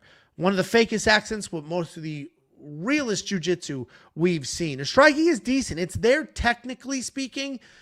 It's nothing to be excited about, but she will move forward. She will get in your face. She will get the hands going. She will try to get takedowns. They're not very good at 17% accuracy, but she is one of the toughest women in this division in the UFC as a whole. Mackenzie Dern is not a quitter. Her takedowns suck. Her jiu-jitsu is amazing. The striking is just okay. This is a very interesting fight to break down. So first, obviously, it's a rematch. Mackenzie won the first time, but I have been very vocal about breaking down rematches that if it hasn't happened in the last year or so, I don't give a shit. I don't care. 5 years ago is 5 years ago. Merab Davishvili lost to Ricky Simone 5 years ago. Now he's unbeatable. Hey, you can make your point without cursing. If Merab fought Ricky Simone right now, would we look at the first fight and put any credence into that whatsoever? No, we wouldn't care. You don't have to put credence to this. Credence? And I take you higher. I am going to go ahead and pick Verna Jandiroba. I think she will get the takedowns. I think she's good enough at jiu-jitsu to stay safe, and I think she hangs out on top. And the reason I'm going to pick Verna is the person who controls where the fight goes can dictate where the fight goes. If she is having success striking, she can keep it on her feet because Mackenzie's takedowns suck. If she is not having success striking or she is safe on the ground, she can take it to the ground because Mackenzie Dern's takedown defense suck. So I'm going to go with the better wrestler who I think has good enough jiu-jitsu to not get caught in some bullshit. But I do fully recognize that Mackenzie Dern's own real chance to win this fight is on the ground, and that's exactly where Verna's going to keep it for the majority of this fight. But I'm going to pick Verna. I bet on her. The fact that the odds full-blown flipped, I'm a bit surprised. I can understand it tightening, but full flipped was a little bit surprising to me because this wasn't instant line movement. This was a slow burn. Mackenzie Dern was an underdog just, 4 days ago. Verna's the pick. What do you think, Jacob? I can't believe how many people are on Verna this week. She is a gasser, and she loses to anybody that knows how to fucking grapple, except for fucking Louie, who was gonna win that fight if all she did was not stay in that fucking chase a leg lock in that 50-50 dumbass fucking leg lock position with fucking Verna. Verna looks great with the takedowns in first rounds, and then in the second rounds, they get sloppy as fuck. And as long as you know how to halfway fucking grapple, you're gonna win because she's gonna slow down. That's why she lost to Carla. That's why she lost to Mackenzie. That's why she lost to Amanda Ribas. That's why she would have lost to fucking Louie. Because once you're able to counter grapple and counter wrestle, even at all, you just have to stay alive in the second and the third rounds. If she can't get those dumbass dive from the outside, inside trip, desperate fucking takedowns, she gets fucking smoked on the feet because there's no fucking backup plan. Her striking is atrocious. She's tough. She'll hang in there, but Mackenzie is the way better fucking striker. Way better. You want to talk about strives being made between the fight in the beginning, their first fight, and now? Everyone's talking about, I don't really know if Mackenzie is fucking retard. Mackenzie has gotten way better since that first fight. Her grappling is about the same, which was good enough in that first fucking fight. Her boxing is way crisper, and now she's back with Jason, what's his name? Jason Perillo? Jason Derulo, who really has her striking really technical. She's going to be the way better striker. She can handle herself. She might get taken down early. She'll be able to survive. Verna's going to start gassing. She's not going to be able to last 5 rounds. Eventually, Mackenzie's either going to TKO or submit this girl. I can't believe I bet her as a dog. I couldn't believe she opened up as a dog. I got her slight dog money. I think the odds make sense at minus 175, minus 200. I respect Verna. Toughness is going to have some success early. She probably is going to get a takedown early. Mackenzie will stay safe. And gas tank and dog, I'll take Mackenzie versus any girl in this division, honestly, at this point. She's a fucking dog. And she's going to be the way better striker. So, and typically these grappler matchups are striking matchups, and she's a way better boxer. I agree Mackenzie's a dog. Nobody's ever going to accuse Mackenzie of being a quitter. My issue with her is all of those grappling credentials, and you can't dictate if the fight goes to the ground or not.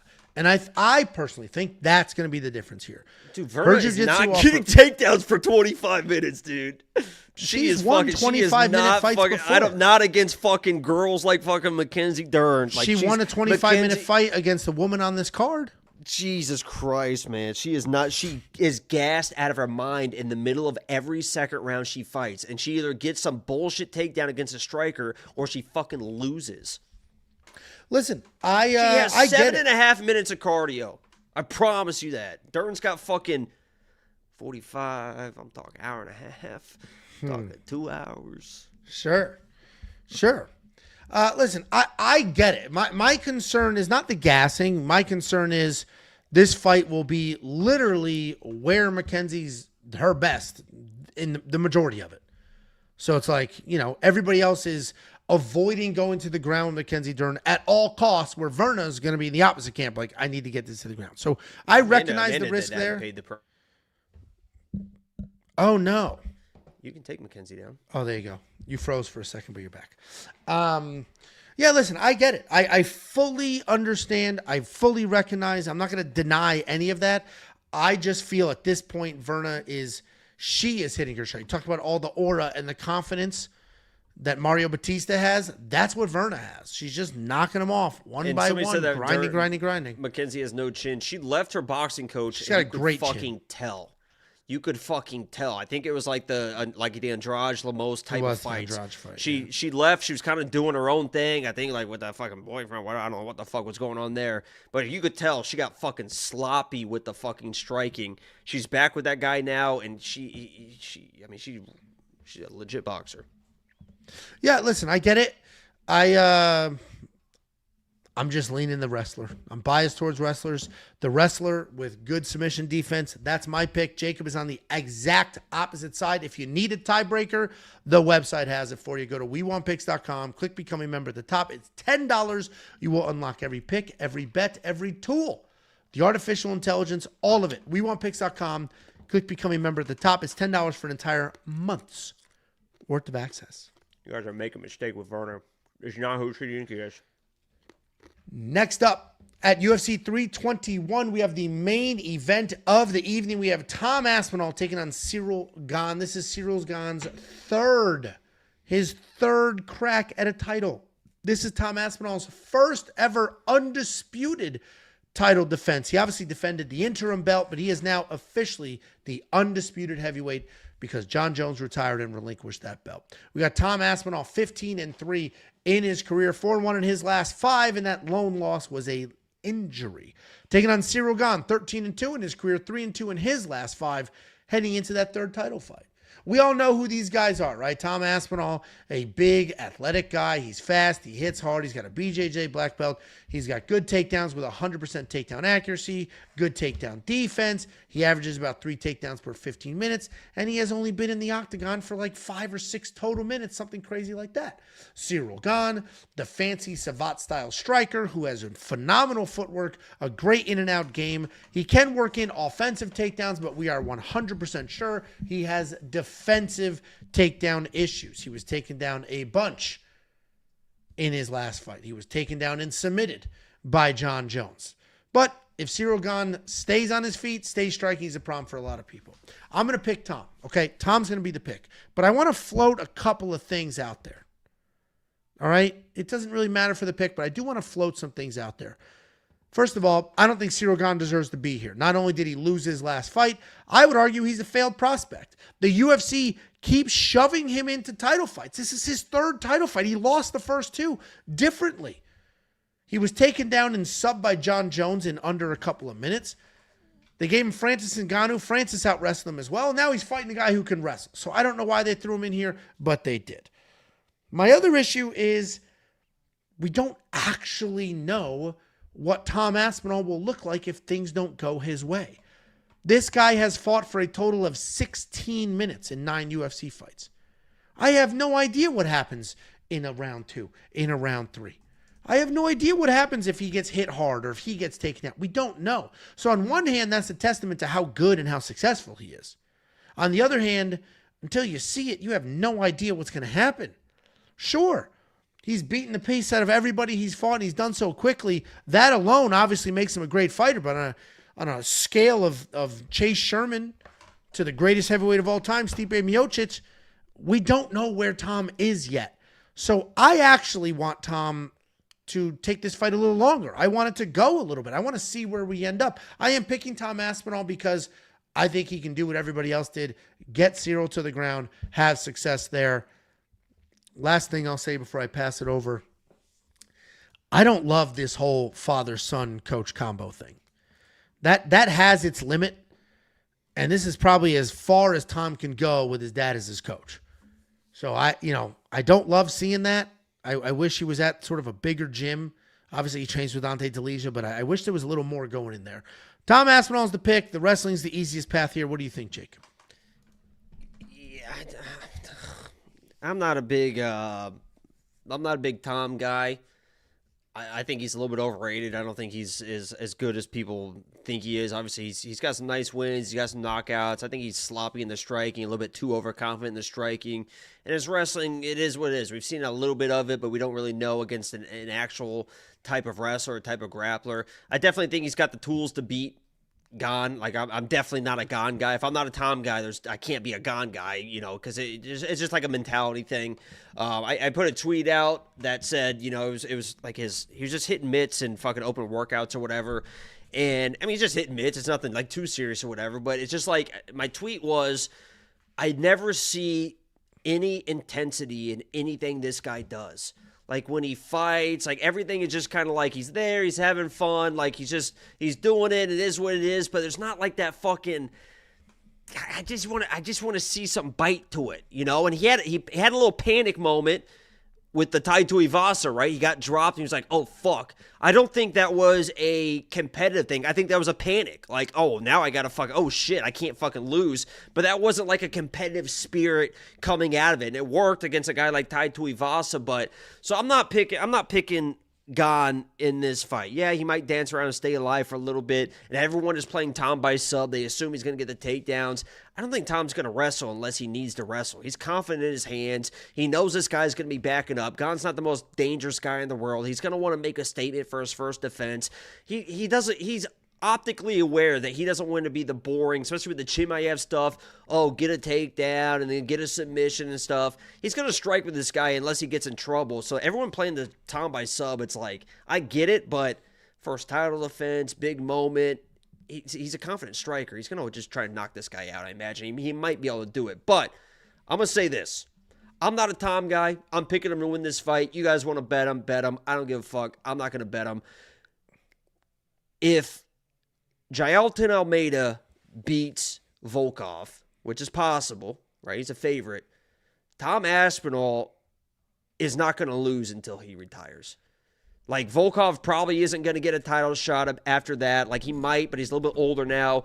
Then you got Gane, Sergey Pavlovich, Curtis Blades, Jailton. Jailton's not going to beat Tom, I don't think. Waldo, Sergey Spivak, Derek Lewis, Ante Delija, He Marcin said he won't fight Tybura. Ante. He said he'll give up the belt before he fights That's what I'm Ante. saying. It's like Shamil Gaziev, Valter Walker. Like, no, none of these people are going to be like even if I don't believe in Tom as like a actual what I think people he is. It's the weakest the division's ever Yeah, been. I mean he's still way better than everyone else except for fucking dude. I'm telling you guys this right now. My hope of all hopes is Volkov wins a close, nasty fight versus Jailton. Tom fucking smokes Gane. I mean, fucking pop, pop, like typical Tom, 30 seconds knocks him out. And we get fucking Tom Aspinall versus Volkov. And Volkov is fucking plus 200 or plus 250 because Gane's plus 300. I think they'll respect Volkov a little bit more. We're going to make so much money on Volkov beating fucking Tom Aspinall. That's the only guy that's got a chance. He's got a real goddamn good chance. He's already of doing beaten it. him. What? Tom Aspinall submitted Alexander Volkov. Yeah, with a fucking takedown and armbar and all this stuff. I'm telling you, in the rematch, Volkov will fucking smoke this guy on the feet.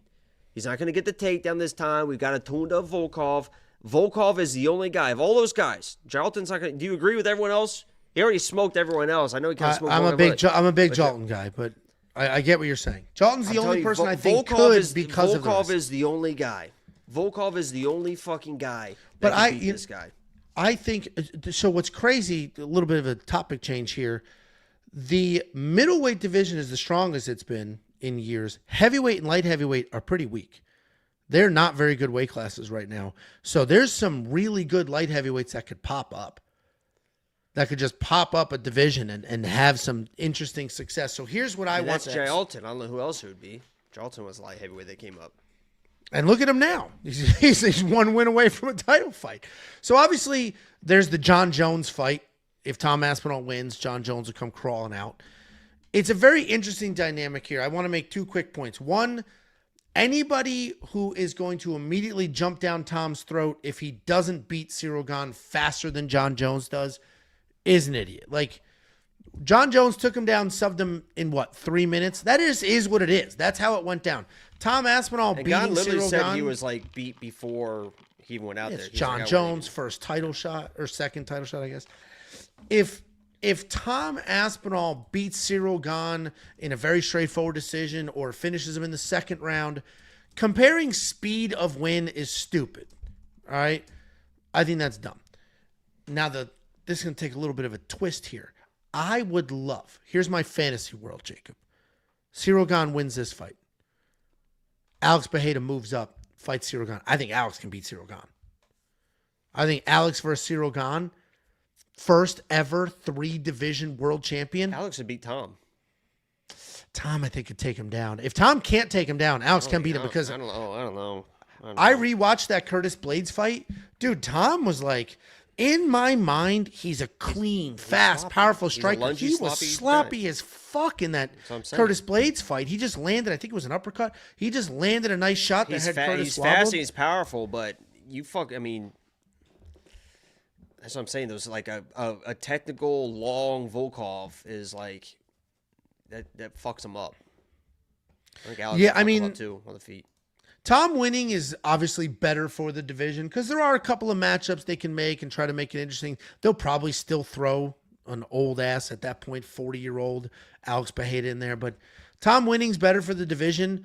But Ciryl winning and us getting Ciryl versus fuck Jon Jones, us getting Ciryl versus Alex Bejeda at the White House to be the first ever 3-division champ. That'd be the happiest day of my MMA fandom ever. Any last words before I shut this breakdown down? Honestly, you could tell. I mean, people do think that Tom's just going to take this guy down, and maybe he does. But you could tell that Gane was making improvements in the Volkov fight, like in the wrestling exchanges and stuff. There was a lot of, even DC was like, "Oh wow, he technically knew what he was doing there." Like it wasn't just I'm strong, I'm going to use my athleticism. You can tell he's been working hard on his wrestling, and if he comes in. And the game plan for Tom is to wrestle, and he doesn't get those first couple takedowns. It could be like, oh no, like Tom just thought this was going to be easy, huh? Like if Tom comes out and immediately shoots a takedown, doesn't get it, the game plan was, oh, this is going to be easy. We're going to wrestle, and now this is going to be an interesting fight because Tom's going to, I think, half panic. If the game plan is to wrestle and he doesn't get an early takedown, there's going to be some panic because Tom's talked about going into fights before he's scared out of his fucking mind. Like, he's very open and honest about, like, yeah, I'm scared of fucking death. So if his game plan is, I'm just going to, I'll fucking easily take him down or whatever, and that doesn't work, uh-oh. It is going to be very interesting. Everett Wenzel says, a Frenchman and a Brazilian at the White House? Come on now. Everett, I don't know if you've looked at the UFC landscape recently. There's only one single American UFC champion. One. And it's Kayla Harrison. And she is not going to headline what is likely the biggest event next year, if not the biggest event in the history of this sport. It won't be her. So then you have maybe Ilya versus Islam, not 2 Americans. Maybe Tom versus somebody, not Americans. They're not going to do Jon Jones, a confirmed woman beater. Giacomo will be on there, buddy. Not an American. So, like, I see what point you're making. I guarantee you're not going to get 2 Americans. You probably won't even get 1 American. You're not even going to get 1 American in the main event at the White House. It's going to be Giacomo versus Sean Brady. And Alex is more of an American than any of these guys. He lives in America. He lives in Bethel, Connecticut, one of the 13 original colonies. That one guy. That's about as American as it gets. Is like, dude, that guy's been in Danbury, Connecticut for 10 years. How does he know no English? Because there's a wild Brazilian population in Danbury. Like, you can live your entire, especially with that much money, you can live your entire existence and not have to speak to anybody. Is that where Hitler went? What? What? I can't end the video. Now we got to burn up time so the video doesn't end with you saying some wild shit. Guys, that's the breakdown. He went to, Argentina. Go to the website and download. Become a premium member. Argentina and Danbury, Connecticut, very similar. There are a shit ton of Brazilians in Danbury, like more so than. I don't know what the highest concentration of Brazilians are in America, but Danbury's got to be up there, straight up. Well, let's look at it. This dude won't shut the fuck up about me. Come to Dallas and we'll go. This isn't a very hard thing to put together. Very straightforward. Guys. Florida. Yeah, nice, good call there. Highest per capita. Fucking giant ass Florida versus little tiny Connecticut. North Bay Village, Florida. 6% per capita. While the other very high population of Brazilians are Riverside, New Jersey, 5%. And Danbury? The rest of it. Nice. It's top 3 in the country. It does say Danbury, 4.9%. That's a good call. Nice, dude. Dude, there's a shit ton of Brazilians in Danbury. That's how I got into jiu-jitsu. 4.9%. Let's see. Danbury population. What was it, like 150 people? So there's fucking no, Danbury, 6 Brazilians. 200,000? 88,000 people. 200,000. Well, they don't only live in Danbury. They live everywhere. But Danbury is where there's a shit ton of them. Anyway, guys, also Danbury is like a 4,000 Brazilians. Danbury is also a wrestling institution. There was Danbury, more Brazilians at Noche. Danbury. There's more Brazilians when I go to the Apex next week. Danbury High School Wrestling hasn't lost a dual meet in like 32 years. Something absurd. Like they're an absolute wrestling institution there. So good on them. Guys, don't forget to subscribe. And to the 40,000 of you who have, we appreciate you. We crossed that 40,000 mark last weekend. We appreciate you. I like the fact that we do this. I get to hang out with my best friend and fucking break down fights and make jokes and do dumb shit is astonishing. It's astonishing because sometimes you do it with me. I am not built for the internet. I'm just not. So the fact that we do this on the internet is crazy. And we appreciate all of you being here, genuinely. So thank you. For those of you who have not clicked the button, please do so we can do something. When we get to 50,000, let's do something fucking dumb. I don't know what, but like something stupid. 50,000 is a milestone number. There's some caca? What? Maybe little PJ caca? Okay. You don't want to do that? I don't know what we're saying, but I'm not going to agree to do little PJ, little caca? Are you saying cocky? Poop? Private jet pooping? Caca? Okay. Download the app. The app is 100% free. If you don't want to download the app, you can still access everything we offer, including the data analyzer, the fight simulator, the optimizer, the line movement tracker, the prop hunter, the tape index, and the other cappers. Me, Jacob, Artem, Bet Sam, the artificial intelligence. Everything we offer, one package, $10. WeWantPicks.com. Support the boys. It's the greatest offering this space has ever had. Jacob, would you like to say anything to the people before we go? Should we wait, hold on.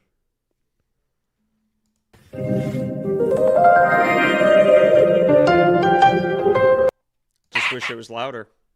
I listen, all I did was upload a still image and said, Grok, turn this into a king. It came back with a video, and I was like, okay. And it was good, dude. Like, it was shot. There was another one where it had you talking. It didn't sound like you. It actually gave you, like, an Asian accent, which was a bizarre choice. But yeah, because it's all based off your fucking search history. What a way to round that back out from the beginning of the stream. If you don't know what we're talking about. What a callback. If you don't know what we're talking about, maybe go back to the first fight breakdown about Angel's little Asian fetish he's got that he admitted to. Dude, this dude won't shut the fuck up. Unwell, okay, let's do it. Say what you want. Let's do it. Whatever. You come up with the rules. Let's do it. What's happening? Come to Texas. Let me know when you're coming so I could run a couple of laps and lose 6 pounds. How come you won't take the same energy to Kev, man? If that tiny weasel comes to Texas, I'll do it wherever, whenever. Done. Like, done. Get that little, put him in a shoebox, mail him priority. He'll be here in a week, and we'll get it done. You remember that movie Indian in the Cupboard? I do. I do remember Wasn't that a book, movie. too? It's great. Yeah, movie. I don't read. The movie is good. It was sad. It was good and sad. Yes, that was a What movie do you remember? You know what's funny? So we try to do family movie nights with the girls, and my buddy texted a couple weeks ago, and he was like, "Hey, Nutty Professor." Oh God, jeez. I mean, with the fucking neighbors. Oh, God, I can't. It wasn't a neighbor. It was somebody I grew up with. I want to finish this story. He texted a few weeks ago, and he said, Nutty Professor still holds up. So I said, I remember loving that movie. The dinner scene, Hercules, the mashed potatoes. I remember it. We sit down. We're on the couch. We're trying to watch Nutty Professor as a family. We get to that scene. They say the N-word like 3 times in that scene. I was like, holy shit. I don't remember it like this. So we had to turn it off. Guys, genuinely thank every last one of you for being here. We couldn't do any of this without you. Good luck this weekend. Spectacular fight card. I look forward to making some money. Hopefully you guys make some money. Jacob's going to stream. Good luck this weekend.